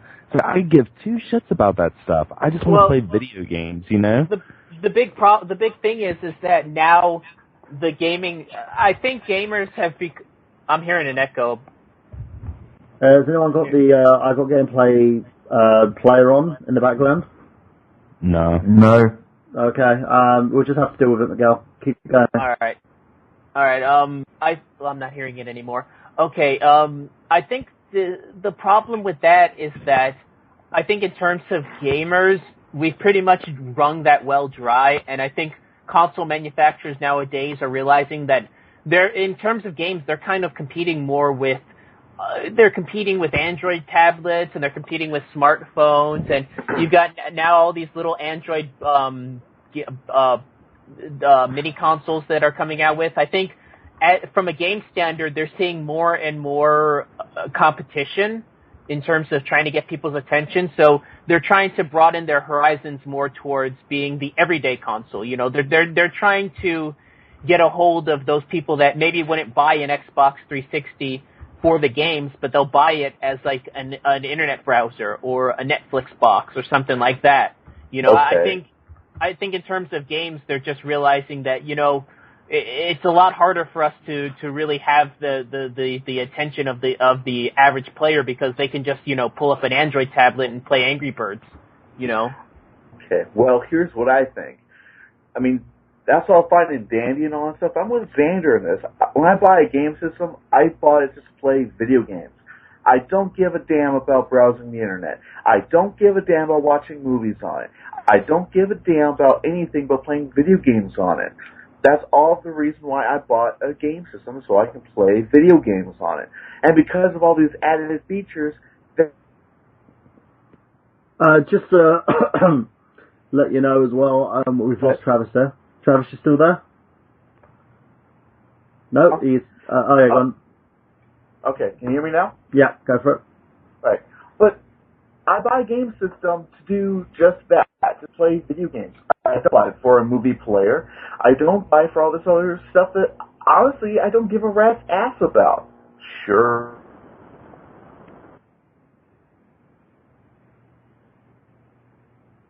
I think that the Blog Talk lady keeps cutting Travis off. No, I think he's having connection problems all the time anyway. Just let you know, the Xbox fanboy said that it agrees that the Xbox launch was subdued because nobody knew what to expect with the 360. The PS3 launch was subdued because they were a year apart, and it's crazy because they were basically a week apart now. And it's also stated that one of his favourite launches was the Xbox because of the fact that the N64 was kind of subpar in terms of their launch. Did like GoldenEye, but they did lose him after the N64, and the Dreamcast and PS1 gave us all options, which is true. I'd just like to point out before we move on to the next person, Shaun Walker has left the show. He turned in early, so I just want to thank Shaun for hanging out with us. We are about to go into archive mode. We're going to be talking about the history of some console launches. So if you guys want to keep listening for then, we're going to be heading into the archive section in about a couple seconds. Yeah, and just remember, if you want to learn how to throw your voice exactly how I did, and sound a lot like Miguel as well at the same time, just hit me up on that on Facebook.com. I got gameplay. All right. As we're going through this debate here, when we're looking at the sort of the retro nostalgic feeling in terms of the newest launches that we have at the moment, we have to. I can see where both coming from, because the nostalgic stuff, you always used to feel that was your own. You know, you could own that console. When I got a Super Nintendo or everything, even up to the Dreamcast, I felt like I was in the know. It was mine. Whereas with current gen consoles, we're slipping away from actually owning a console to more so renting it. I think it's more just homogenizing.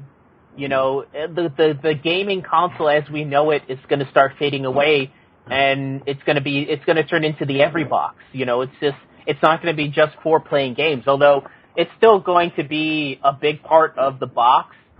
It's just, you're going to start seeing more multitasking, and I'll be honest, I do appreciate that because I use my PS3 for watching Netflix. I'm considering getting a Hulu app, a Hulu Plus account. You know, I've looked into the Amazon Instant Streaming thing. Like, I use it for a big part of my entertainment value because I'm too cheap to get cable or rent movies of my own. So I do get a lot more out of my console than just games. I can really appreciate. But it's not needed anymore. That's the thing. It's become more diverse. You know, gaming in general, multimedia has become more diverse so that anybody who wants to play games can play games now. You know, you don't just have to play games. You can stream, you can watch television. My kids use their Xbox 360 as a media center half the time. And that's basically allows them to do a lot more with their system, besides using a PC. And that's fine for them. Me, I generally use my consoles for gaming because I don't watch TV. If I'm going to watch it, I usually just watch it on my laptop and watch American shows when they're released over there in the States. Well, we're thinking as gamers. I'm just trying to think of your Joe Every person. You know, so your average Joe is probably. Remember what sold the PS2 when it first came out? It was the fact that it was a DVD player. I mean, that pretty much sold the PS2 in its first 2 years because it was the cheapest DVD player out there. So I do think that in terms of I do think that there is an aspect of the multitasking box that is for console manufacturers is pretty alluring. No, very true as well at the same time. But let's talk about diversity then. Do you think diversity with consoles is ruining like things for the average gamer, or do you feel like it's adding towards what you can get? Because you get all these new little features and bits and pieces. And I know Zach, for instance, yourself and Kyla are totally anti-Microsoft in a sense. Yeah, at least I am. Yeah, now. What sort of tipped the scales for you to get a for her to get a PS4? Well, I mean, she's had like PlayStation 1, 2, and I don't think she had 3, but she's really been PlayStation pretty much her whole life. So I mean, she wasn't going anywhere else. But for me, it was just like I had a PS1, then I had an original Xbox, then I had a 360. But I just hate personally, I think I talked about this last time. I just hate the way they do business now. They're money grubbers, and I can't stand them. And I don't support Microsoft anymore. I mean, as far as consoles go, like Xbox. So yeah. But I mean, I think I'm not trying to be like a fanboy, but I definitely think that the PS4 kicks ass. No, I agree. It's in a sense, though, if you look at it, I see this as the same thing. I've seen this from Nintendo. I've seen the same reaction from Sega. I've seen it from Sony as well initially. Every manufacturer, once they get ahead, they get arrogant. That's my sense. And we have this whole sense of arrogance that Microsoft, when they came into E3, they were like, we're going to tell them what they want and they're going to take it. And people started getting angry and they're like, why is everyone angry with us? What the hell's going on? You know, and they were still sticking to their guns like, we're just going to tell you and you're going to accept that. That's one of the reasons why we don't see Don Matrick in Microsoft anymore, why he's gone to PopCap Games, even though he says that's, or Zynga or whatever. Yeah, well, he's gone to, he thinks of it as a promotion when in a sense it's them telling him to fuck off. You know? He was part of the reason why Microsoft got such a negative backlash because of the whole, I call it the parent and children stance. You will do what I say, not as I do. You know, we say that this is going to happen and it's going to happen. It's like rape. You just sit there and you take it. And because of that, people just basically went apeshit. And we never saw these with the previous gen consoles apart from the NES. And even to an extent the Super Nintendo. But because we didn't have the internet at those times, things were much more simpler. You know, imagine back then if the internet was such a big thing and Nintendo was telling companies, well, you have to release games for us, we need our Nintendo seal of quality, you have to pay us this amount of fees, and literally strong-arming people to the extent where they had no other option but to do what Nintendo said. It's either them or Sega. Once choice became a factor, they were like, well, you know what? Fuck you. Nintendo's arrogance bit them in the arse. They taught Sony how to make a bloody console. You know, they proved to them that they could actually do it. And so Sony released the PlayStation. And Nintendo was sitting there going, CD and DVD gaming, please. Let's stick to cartridges. Cartridges are going to be the best thing in the world. It bit them in the ass. It was one of the worst mistakes. There's actually a reason for that. I was speaking to Nintendo rep today and on another occasion as well. And basically, the reason for the falling out over that was actually, it wasn't so much that they didn't want to transition to CD, because as we all know, they did with the GameCube. It was actually more to do with loading times. Now, obviously, if you put something on a CD, it's going to have to take time to load up. It's got to read that data, it's going to boot up, and it takes however long. Yeah. Whereas Nintendo's philosophy was simply, they wanted it to be plug in and play. You put your cartridge in, 8 seconds later, it's on the start screen, you're ready to go. And I can kind of see their point with that. Like, when I get a game, like, especially nowadays, like, when the thing that the bane of my existence with the PS3 was the mandatory install. If I get a game, I want to put it in. I want to be able to play that game within 20 minutes at most. Like, from the point of putting it in. That's the longest amount of time that I'll wait. If I have to wait any longer than that, after having to queue up and get it and everything else, you know, it's just a joke. And I mean, it's the same principle with Xbox. Like, they're just as guilty. Not so much for having to install, because that isn't a mandatory thing as of yet. But the fact that most of their games will have an update the second that you put it in the disc tray. Why? Like, I know that they're trying to fix patches and whatever else and whatever they're doing. Why not just sort that shit out before you release the game? Well, I know there's to a certain degree that, like, Q&A testers especially, they have a hard job. They're not going to find everything. But at the same time, they should kind of just, like, get as much of it fixed before they do it. But saying that, Microsoft actually have the best system in terms of patching. Because literally, you'll go in there, your game updates, and that's it. Whereas Sony, And they have been guilty of this. They're fixing it now. It's getting a lot better.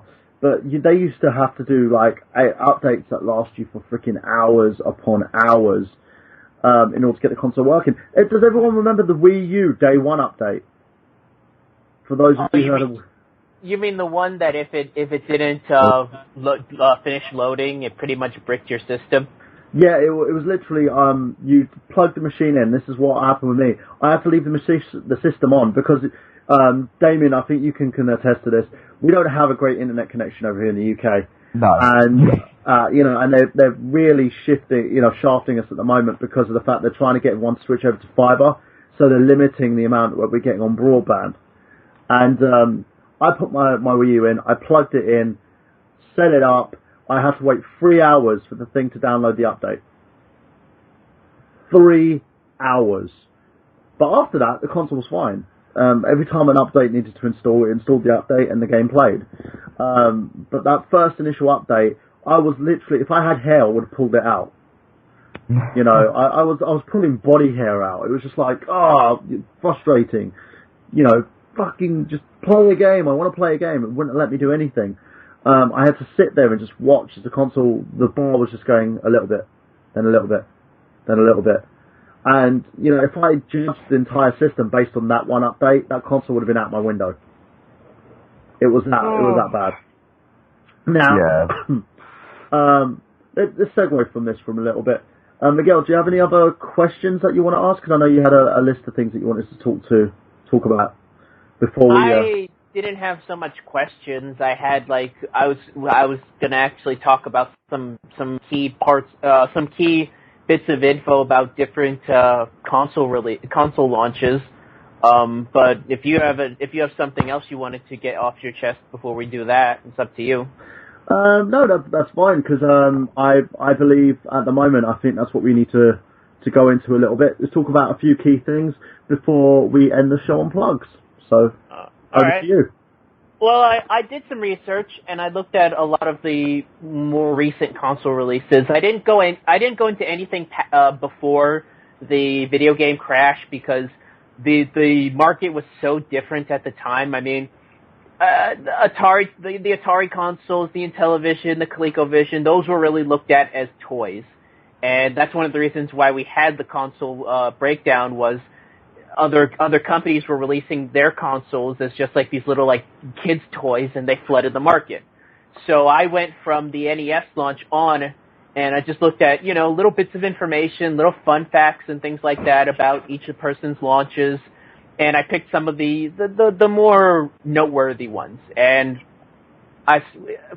first one is the NES launch, which had some key bits to talk about. And we talked about before how limited the launches for games used to be compared to today.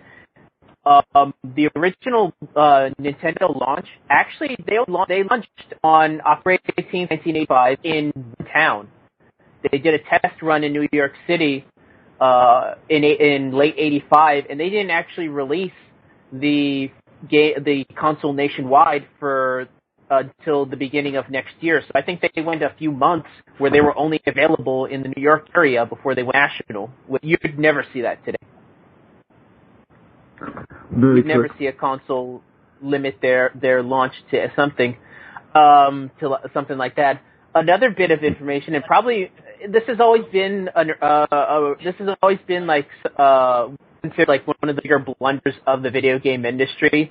But I've actually done research into this, and there's more to it. And I'm getting a little bit of an echo. I don't know who that's from, but it sounds like it's gone. Nintendo they had a lot of success with the release of the Famicom in Japan, but they were so scared to release the NES over here in America that they actually offered Atari the rights to launch the console for them in America. It was actually going to be called the Advanced Video Entertainment System under the Atari banner. And a lot of people think that, Atari just said no, because at the time, that's what I thought. At the time, I thought that they refused to do it because at the time they were doing their 7800. There's actually more to it than that. They were actually, this was going to happen. It was set to be the deal was set to be made around 83. That's the standard. Getting some technical problems there on this one. So is this time to go? The deal between Atari and Nintendo was going to happen. They were actually on good terms. They were going to actually sign the deal at that year's Consumer Electronics Show. But what happened was they thought they had exclusivity for all of Nintendo's products. And as it turns out, ColecoVision had signed a deal to nab Donkey Kong as a game, one of the games for their upcoming Coleco Atom computer. Because at CES they were showing off their Atom computer with a demo of Donkey Kong, which they didn't like that. They thought that they had full 100% exclusivity, and so they pulled their deal from Nintendo, and Nintendo had to create an American branch to launch their system. So it came this close. It was this close, but we could be talking about the Atari Entertainment System instead of the Nintendo Entertainment System. Yeah. Anybody got anything they want to say about the NES launch? Anything extra? Any comments, guys? Yeah, I mean, I think it's one of the best. The black box games, are what you're talking about, right? Yeah, the original black bulky box that they came out with, the 85 version. Yeah, I mean, I'm looking at it right now. Super Mario Brothers, Wrecking Crew, Wild Gunman, Mach Rider, Kung Fu, Golf, Gyromite, Excite Bike, Duck Hunt. I mean, they're all, by this point, classics, I guess. Awesome lineup.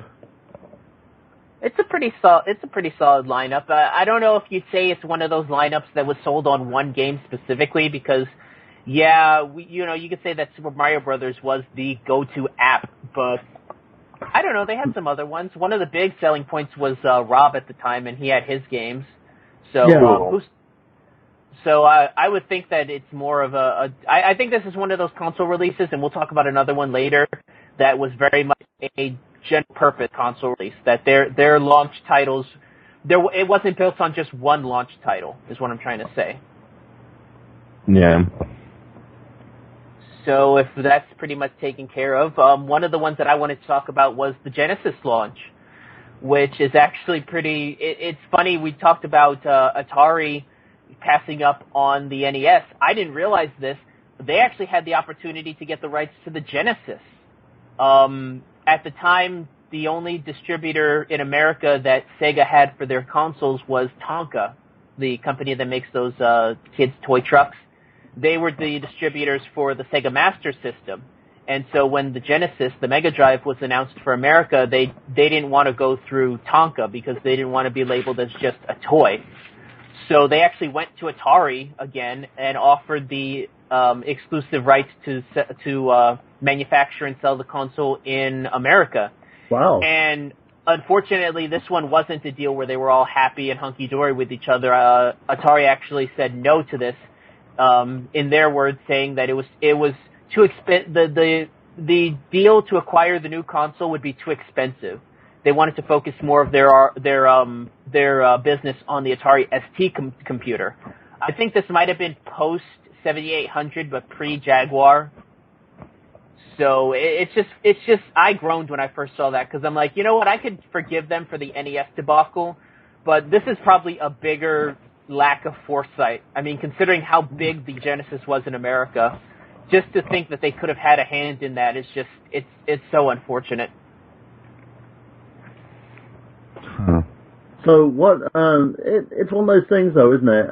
In terms of the company themselves, Atari was kind of focusing on what they wanted, not what would have benefited them. Maybe with Sega, they actually could have made a proper system. I know there were some variations of the Genesis that did come out.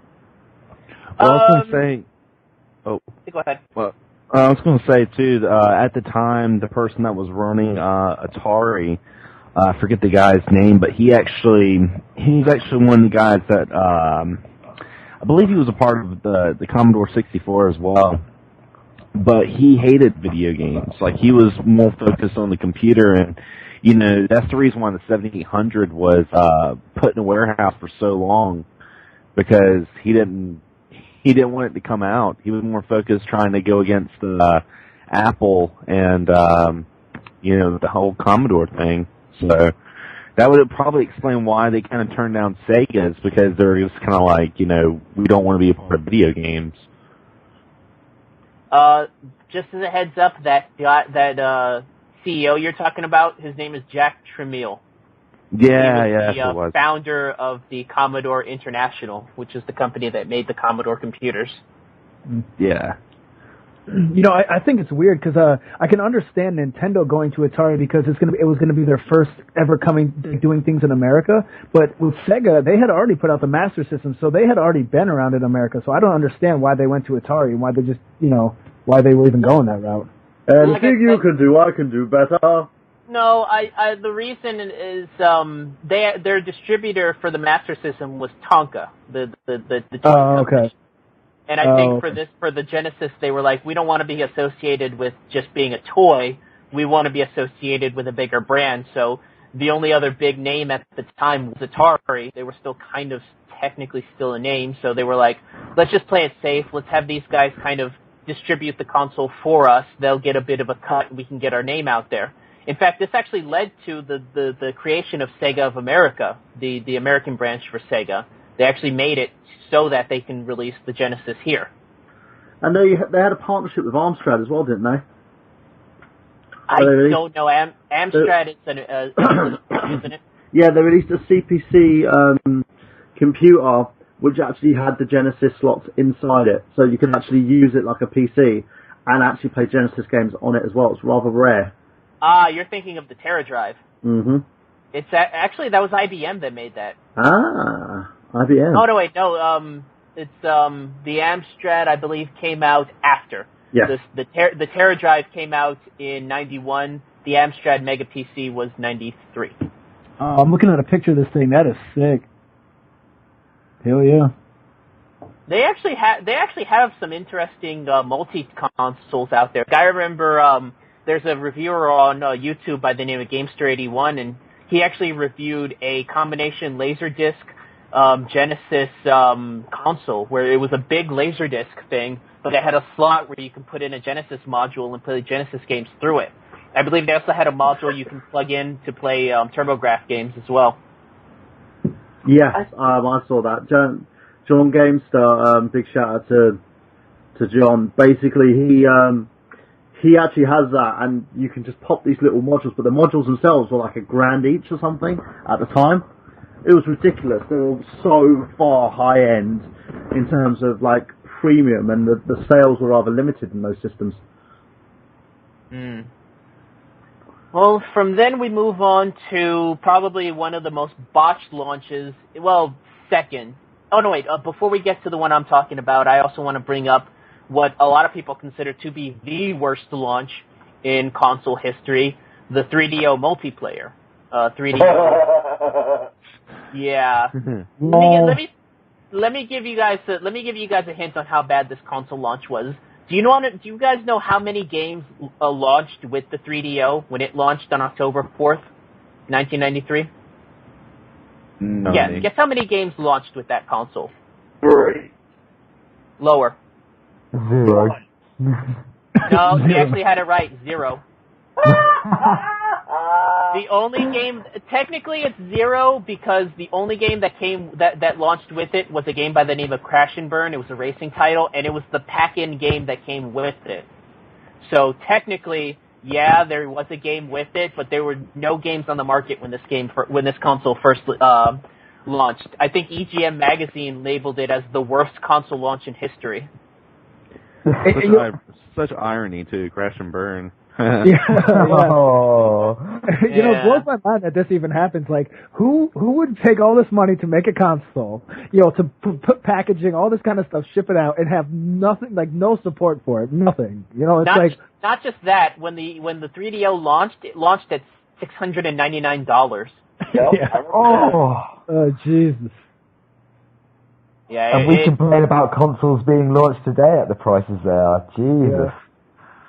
Yeah, that's some sticker shock. Well, keep in mind, the 3DO multiplayer was the first CD-based 32-bit console. I mean, it basically was a PC inside of a console. You know, I can understand how in '93 that type of technology would warrant a $700 price tag. But my God, if you're going to release a console at $700, you better have some games ready for it. Oh, absolutely. They clearly weren't.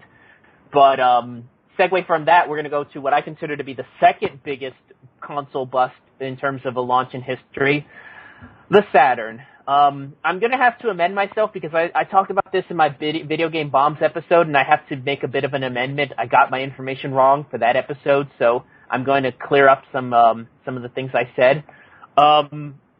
Originally, the console was meant to launch in mid-September. Actually, it was going to launch a week after the PS1 launch.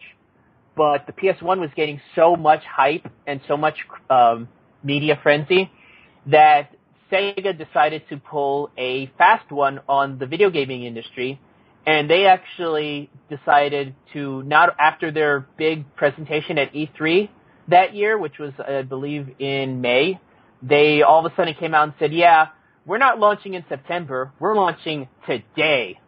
And so they basically struck a secret deal with 4 companies, video game sales companies, to sell the console several months earlier. I believe the 4 companies were Toys R Us, Babbage's Software, etc., and Electronics Boutique. They got exclusive rights to sell the console early. Now, in my original reading of this, I said that they didn't tell the manufacturers. They did. Toys R Us knew that they were selling it. Babbage's knew. Software, etc. EB at the time knew. What I had gotten confused with were reports that the other manufacturers, mainly Walmart and KB Toys, were not happy that they were left out of this deal, to the point where KB Toys actually, for years after that, refused to carry any Sega products, even into the Dreamcast. They didn't sell any Saturn games. They pulled all the Genesis and all the other stuff related to it, and I believe it took them a while for them to start carrying Dreamcast games after that. So they really burned their bridge with that company. I believe Walmart was a little bit more forgiving, but that burned a lot of bridges for them, and I think led to a lot of the problems they had selling the Dreamcast. But yeah, that was not only an issue with the launch, but because they were shipping the console several months in advance, they actually had to rush a ton of their games out. I mean, several of their launch titles actually had to be re-released with director's cuts just because they didn't finish making them the first time. Like, I remember Daytona USA had Championship Edition, Virtua Fighter 2 had its remix that it came out with, which were basically just finished versions of it. But yeah, I think the 3DO multiplayer was a terrible launch from a conceptual perception, but from a business perception, I think this did way more damage in terms of credibility of a console. I think there was no going back after this for the Saturn. For Sega in general, I think that the Saturn, it was such, like, no matter how good the Dreamcast was, it was left with that stigma after the Saturn. And I think that's really and truly what actually killed Sega as a console manufacturer. That's just my opinion on it anyway. Yeah, that's true as well. It's like doing one of those lingering farts. And the Saturn was that lingering stench that was in the room when Dreamcast was like, oh, look at the Dreamcast. No, it's the Saturn. And also, the thing is too, some of the early titles for the Saturn, like, some of them came from, like, the Sega CD, Sega 32X time. Like, yeah, Corpse Killer, that was out for the Sega CD and 32X, and just so that way they had some games out there available to purchase when the system launched, Corpse Killer was on the Sega Saturn. Actually, Corpse Killer was a later Saturn release. The 5 titles they launched with were Virtua Fighter, Panzer Dragoon, Clockwork Knight, Daytona USA, and The Mansion of Hidden Souls, which I've never heard of. But I believe Virtua Fighter, like I said, Virtua Fighter and Daytona USA actually had to have re-releases because they just were not done. I have a question. Are you putting the Saturn launch as worse than the Jaguar launch just because they were kind of dicks about the way they did it? I don't remember the Jaguar launch. That's actually a good point. I should really have looked into that. Because I remember Cybermorph is one of the absolute worst things I've ever even seen in my life. When did you learn to fly? Yeah, exactly. When did you learn to... I can see you just like brushing the game with a hammer. When did you learn to talk? When did you learn to talk? To be fair, though, that was at a point where Atari was just kind of they had one foot in the grave and another foot on a banana peel. I mean, they were basically just done by then. I believe less than a year after the Jaguar failed, they were pretty much sold to Hasbro. I believe Infogrames and Hasbro bought up their assets. But I'll have to look into that. Never heard from again. Yeah, well, not technically. What's funny about the Jaguar is that a dentistry company actually bought the cases for the old Jaguar, like the molds to make them, and have been using them for dentistry kits, like a dentist X-ray kit. If you look online, you can actually see them. I've actually heard stories of people actually buying the dentistry kits just so they can have the outer shell for their Sega Saturns if they need to refurb their Saturn. Do you mean the Jaguar? You mean the Jaguar? Yeah. Yeah. I personally like the Jaguar. There are some good games on it. I've heard Alien vs. Predator is pretty good. Yeah, no, that game is good. The reason I really like the Jaguar is because it's so ridiculous. Like that thing. Look at the controller. I mean, just Google it. And I don't know. But like when I got it at like a flea market, like years and years and years ago, and I really liked it. But I mean, there's nothing good about it. It's one of those like nostalgia things that it's shit. But I don't know why I liked it. It's got a charm to it, basically. It does, yeah. It does have a charm to it. I could see the charm in it, but that whole thing, like everything about that console is wrong, from the controller to the 64 bits that it was claiming. To because the fact that it was so multi-layered, it had like about freaking 4 different chipsets in it.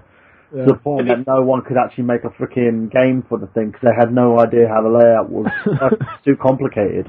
And to be fair, though, the same reason that the Saturn failed was because of it had multiple processors that you had to program for.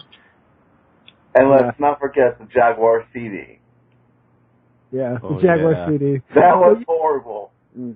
I will say one reason I might not, that I kind of do still like the Jaguar is probably because I didn't pay that much money for it. I mean, there's people who might have bought it when it was brand new or whatever, and, they just wasted threw money away. I mean, I had bought it, years afterwards from a flea market, so. Well, before we move on to the next launch, I just want to end with this really sobering fact, according to Wikipedia. The Saturn's commercial failure caused Sega to lose $267.9 million and lay off 30% of its workforce. Ooh. So that's because they rushed. That's the only thing I would say with Sega is they kept throwing consoles out there like they were sweets. Yeah, they did. Yeah, they did. Do you know what I mean? And no wonder these things ended up in the bargain bin. Yeah. Did you like the Sega CD?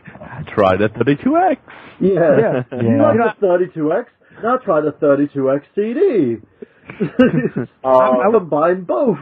I was just watching the Angry Video Game Nerd talk about that like yesterday, and it's so funny because they had, I don't know who was talking about this, but they said they had Genesis, 32X, they had the Sega CD, they had the Nomad, and they had the Game Gear, all going on at the same time. Plus they had that kid system, Pico or whatever the hell that thing was called. I had that. Yeah. It's like if you have your hands in all these different pies, like how much good could you be doing for every single one of them individually? Yeah, that was the beginning of the end, in my opinion. I mean, the Saturn was bad, but they were on tepid ground before that. The Saturn has a lot of good games. I mean, we make fun of like the Jaguar, how much it really does suck. I just, for some reason, do like it. The Saturn is a respectable system. There's lots of good games on that. Yeah. The problem is it's overshadowed by the fact that they didn't think the console all the way through. It's like you needed a RAM expansion cart to play freaking games like Marvel vs. Capcom. Yeah. That frustrated me. I'm sitting there going, I need a cart? Why do I need a cart for this for? And you've got to put the extra memory cart, otherwise the game won't play. Yeah. I can make fun of the expansion ports all I want, but the N64, I'm not going to. Yeah, I was going to say. But at least that, I guess in Japan, I want to say that Marvel vs. Capcom, or whichever game, I think that came with the expansion for the Saturn in, like, Japan, but at least, like, Donkey Kong 64 or whatever came with the expansion pack for the N64. Yeah. The thing is, over here, it didn't. You'd have to buy those two things separately. Okay. Not the game, necessarily, and also the fact that they just, before they even stopped the console, they ended up not releasing the entire library over here, so we had to import a ton of games in order to get to enjoy the thing to the extent that we're supposed to. And most of the Saturn successful games, the games that really would make the console pop, were only released in Japan, which kind of hindered things for them as well. It's like they didn't know it's like your left nut didn't know what the right one was doing. Yeah. Do you know what I mean? It was just, you had no idea, and I think a lot of it was due to communication problems, because for those who didn't know, there was an issue with Sega in America over Sega in Japan. Japan didn't want to release all these slews of consoles, while Sega America were like, oh, let's release this, release this, let's release this. And Japan were like, whoa, hold up, we need to put some games out for this damn thing. And there was a huge conflict of interest to the point where the two sides weren't even talking anymore.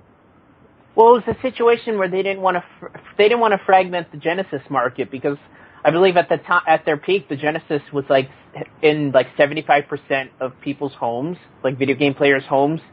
So I think to them it was a situation for, we don't want to fragment these game players who probably don't want to have to spend money to buy the newest console, so we'll just get them expansions to what they already have, and they'll be just as happy until they can get enough money to where they can buy the console that we have. So they put out the 32X and the Sega CD to capitalize. And honestly, I think if they'd have just waited till the Saturn came out, they could have taken more advantage. I mean, they've had some great 32X titles on there, like, give me a second. I know there's at least one good 32X. I had this set up and I blanked out, but I know on the Sega CD they had Snatcher, for example. Yeah. That was a pretty good game. Like, they were talking about the fact that how Doom was released for the 32X, and how the music on that was terrible in comparison to the Super Nintendo version. Well, to be fair, though, the Genesis had a terrible sound processor. That wasn't just the 32X, that was just the Genesis technology. But that's the thing. It's like if you tried...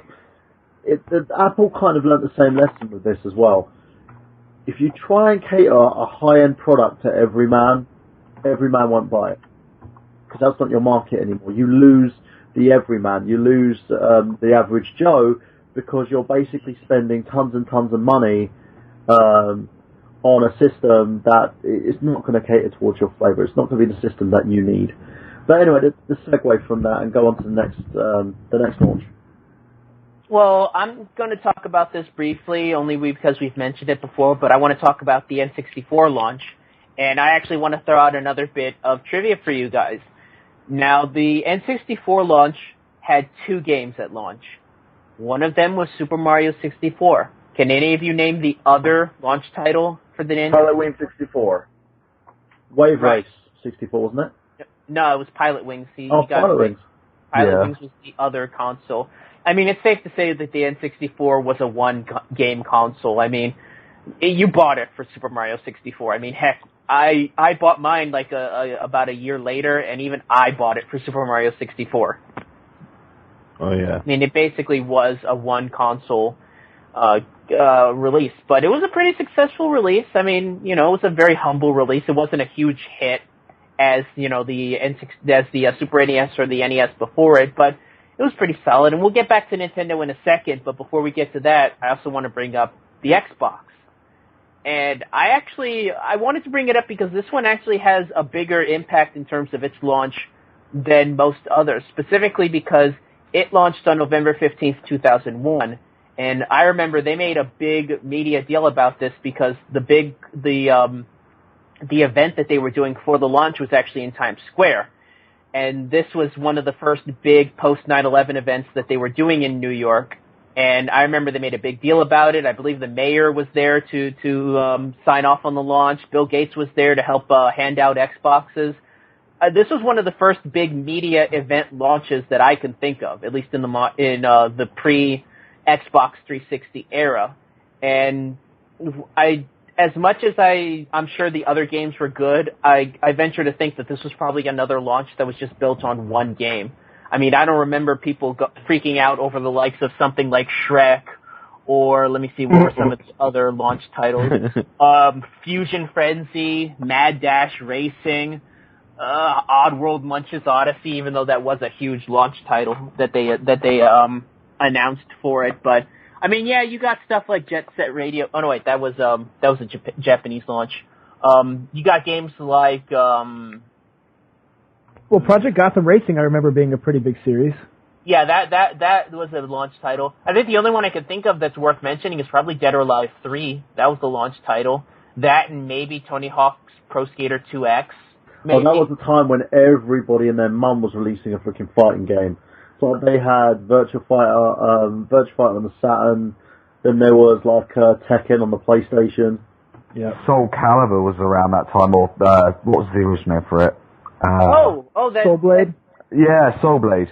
Yeah. That reminds me, actually, the talk about the Dreamcast launch. And the reason that I wanted to talk about that also was because we were debating, me and Burhan, as to what had the best launch. I'm going to say it right now. I think the Dreamcast probably had the best launch lineup of any console because, and maybe this might be because of the fact that the Dreamcast didn't last long enough to put out more high-quality games, but you look at all of those games that launched. I mean, whether it be Sonic Adventure, whether it be Shenmue, whether it be Soul Calibur, whether it be House of the Dead 2, Power Stone. Who in here doesn't remember the Sonic Adventure theme music? Oh, I love it. I love that song. My nephew sings that every single day. So that's how well remembered that game is. Even without the Dreamcast, even that people consider it a forgettable console, that game was so high quality in my opinion. They even said when they were trying to do Sonic, the rebooted Sonic the Hedgehog game, where he was committing bestiality, they modelled that actually on Sonic Adventure, and then took a U-turn. Yeah, my bad, by the way. Shenmue wasn't a launch title, but you look at all the games that launched at the time. I mean, they still lived up. I mean, they're still talked about even to this day in terms of the top games for that console. I mean, you look at the PS2 launch, which I think was twice as much as that. You don't hear many people talking about games like Fantavision or Eternal Ring or I will say there's one Dreamcast launch game that I just really, really like a whole lot. It's Blue Stinger. You know what, bro? To each their own. I'm not going to try to argue with this. I actually just traded that game in recently. I'm not going to try to argue with it. Just look at my blog before. So we. I was just like, yeah, no, I'm not going to. I'm just going to go over in another direction now. Yeah. I'm just not going to talk to you. I'm going to sit over there. Well, the PS2. Yeah, I'm just going to go over to the other side of the bar. And you can sit here and you'll be happy with your copy of Blue Stinger while I'm over on the other side of the bar hating you. So, yeah, go on, Miguel. But yeah, in terms of fun facts, we've got one last one, and that's the GameCube launch, which I wanted to bring up because I don't know if this was ballsy or it was just a situation where they couldn't get it out in time. This was the first Nintendo console that I can think of that launched without a Mario title. I mean, they had Luigi's Mansion and Super Smash Bros. Melee, but it would be another year before Super Mario Sunshine and Metroid Prime would come out right around the same time. But yeah, their lineup didn't have Mario, which I think was a fun fact as well, though. Did you know that console was supposed to have a 3D expansion on it? Yep. The GameCube? Yep. Huh. Luigi's Mansion originally was supposed to be 3D. They programmed it that way, but they never released the expansion because it would have been so high end that no one would have afforded it. Apparently, it was going into the realm of $2,000 just to buy that expansion. Damn. Yeah. I could see that happening with Miyamoto. I could see him kind of overscoping himself. Yeah, he was just kind of like, they were going to release it, and then they just went, yeah, that's not going to happen. But they ended up engineering that mechanic when they ported it over to Luigi's Mansion 2 on the 3DS, so that you can actually use the 3D mechanic that they were originally going to put it in Luigi's Mansion. Well, it goes back to when Miyamoto wanted to have multiplayer in Super Mario 64, but the actual cartridge just didn't have enough memory to facilitate that, so he re-released it on the DS as Mario 64 DS. Yeah. And then added everything that he wanted to in terms of that one. There's also there was like a commemorative thing in the original version as well, where you could see there was something saying about Luigi. L Israel 2401. Yes.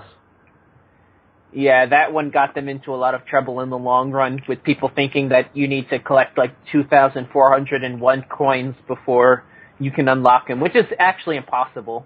Not only because there aren't that many in the game, but because there are actually coins in the game that you cannot access no matter how hard you try. They're actually built into walls. They're called lost coins. Yeah, but you notice how much beloved Luigi is as a character in order for people to go to that length. I'm still waiting for my Luigi Diner Simulator. I think you can make a Cooking Mama simulator where Luigi runs a diner, and you basically have to use him to, like, cut up the vegetables and grilling meat and stuff. Like, Mario gets to be a doctor. Let's give Luigi his own diner to own. Do you know what? I will have to put a plug out there for Matt Pat and Game Theory. Check out Game Theory. There's one where they talk about how Mario is a homicidal maniac, and they're a misogynist, and the fact that, you know, Daisy was once Mario's girlfriend and Luigi's having Mario's sloppy seconds. It's brilliant.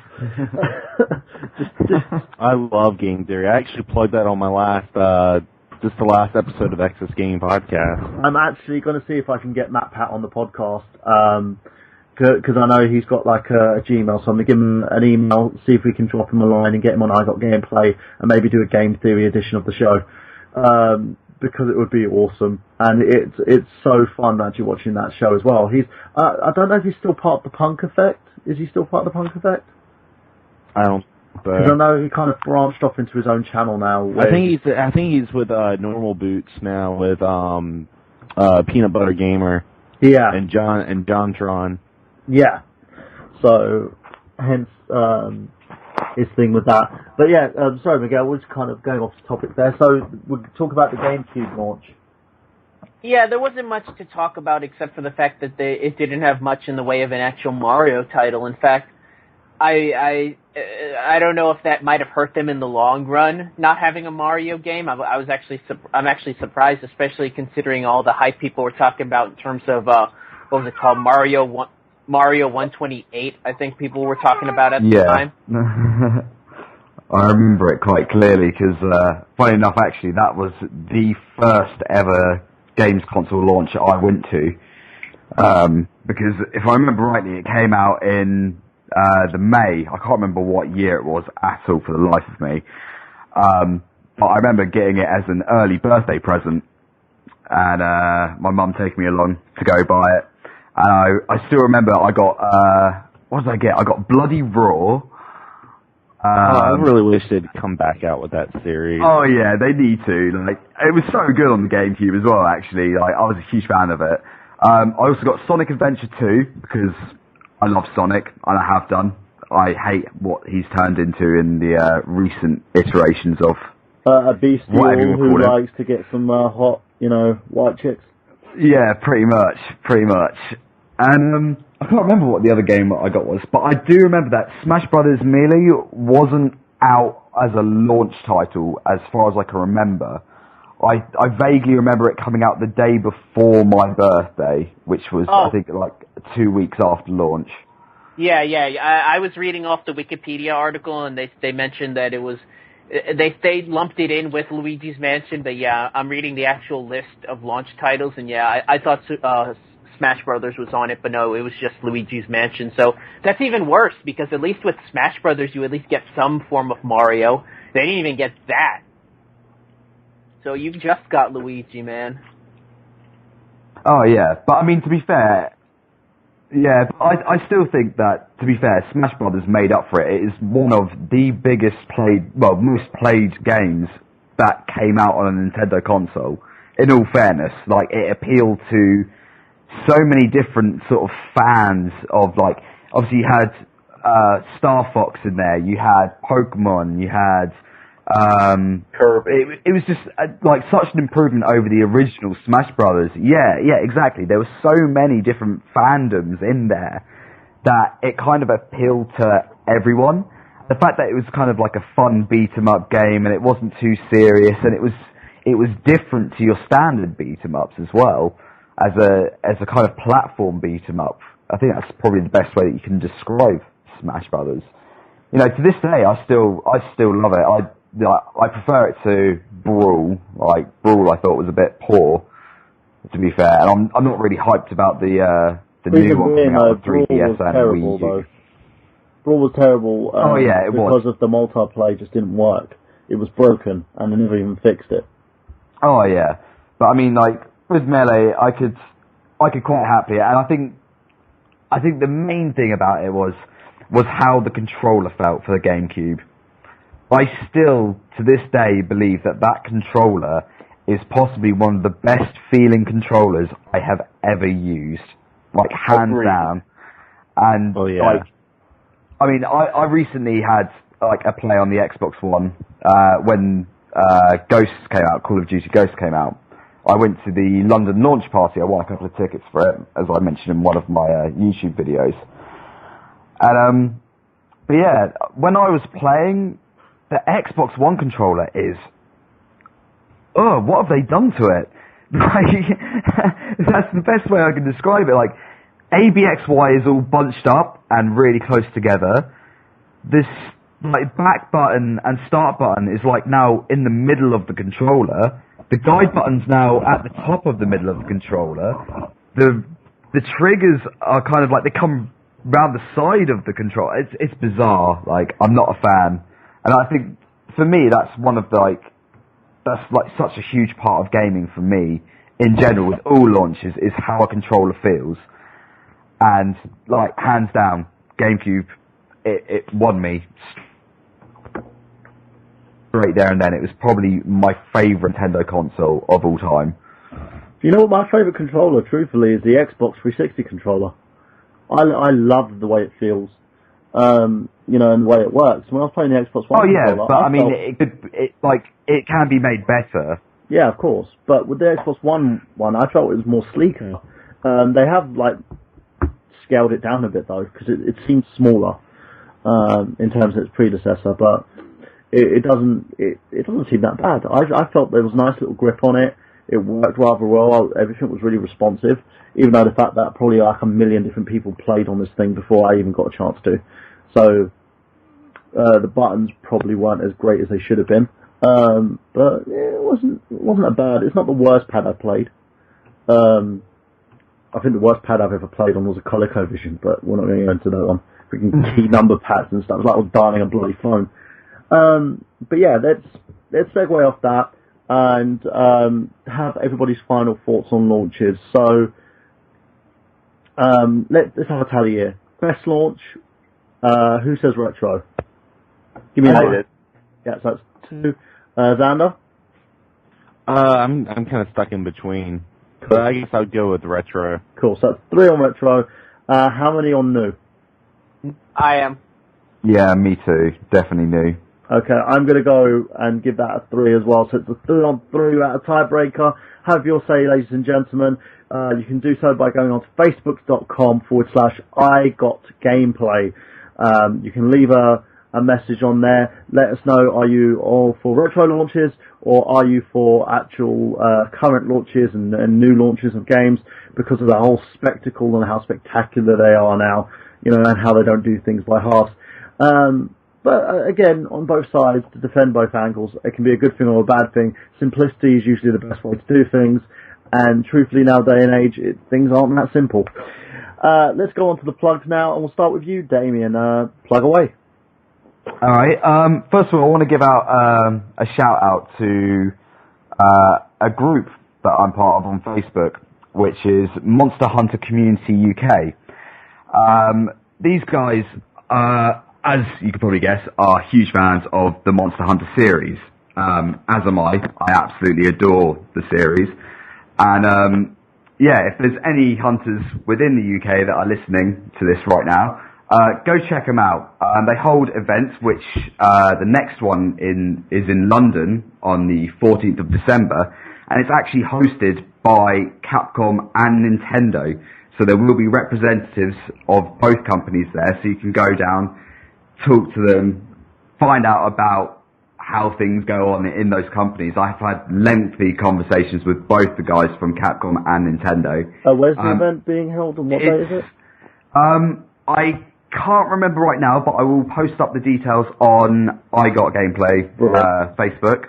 But it's on the 14th of December. It'll be in the evening. And there are also prizes to be won, special prizes to be won if you attend. Secondly, my YouTube channel. Like, this is a personal plug. I've recently started up a YouTube channel doing kind of FPS gameplays, mainly for Call of Duty Ghosts, as it's recently come out. If you guys want to check it out, just go to youtube.com/user/Mianless, MIANLESS, and check it out. If you like the stuff, like it, subscribe, comment. If you hate it, do the same. Like, don't subscribe if you hate it. That just doesn't make any sense. But if you want to leave me nasty comments, feel free. I'll laugh at them at some point. And if you want to leave them nasty photos, go ahead and do that too. Oh yeah, I love the nastier the better. Like, I've seen some horrific things, and if you can make me gag or puke, I will record it and I will upload it to my YouTube. So there's a challenge for you all. That sounds like something out of that movie Gross Out.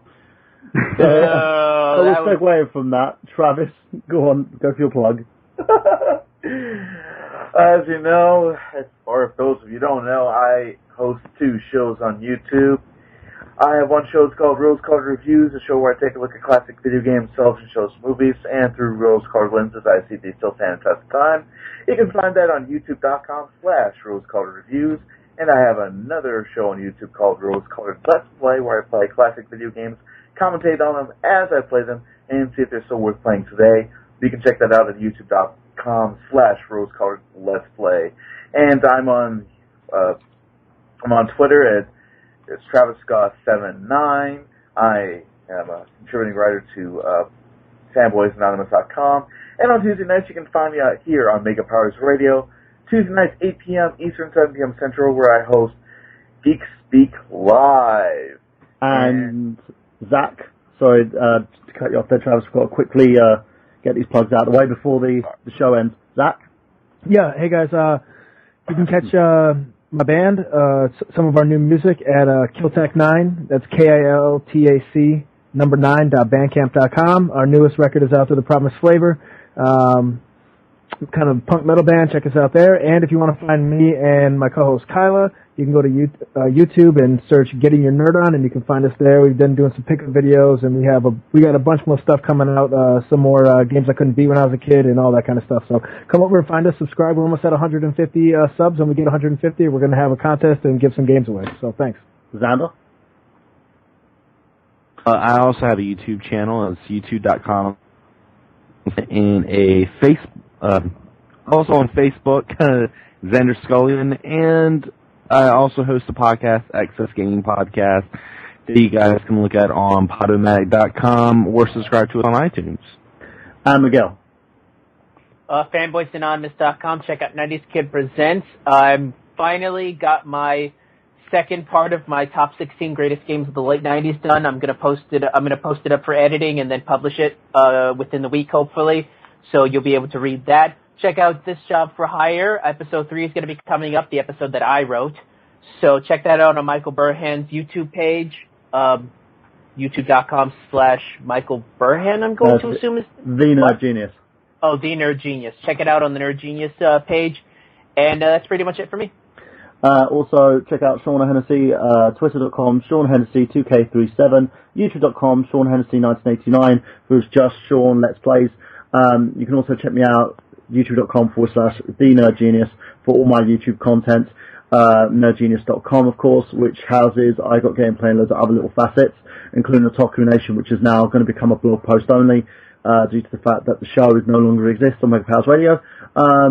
You can also check me out, fanboysanonymous.com, Mega Powers Radio for loads of great shows, including our wrestling shows, Geek Speak, which is hosted by Travis and Craig Gellerman, also the Daceman Show, and loads of other great shows on there as well. They're going to be debuting a new show this Sunday called Addicted to Anime, which is hosted by Stephen Wago and his lovely partner. And that's pretty much it from us, guys. And remember, This is Michael Burhan for Miguel Leon, for Zach Latour, Travis Goss, Xander Scullion, Damien Whithem, and also Shaun Hennessy. And just to remind you that we've got gameplay. Have you?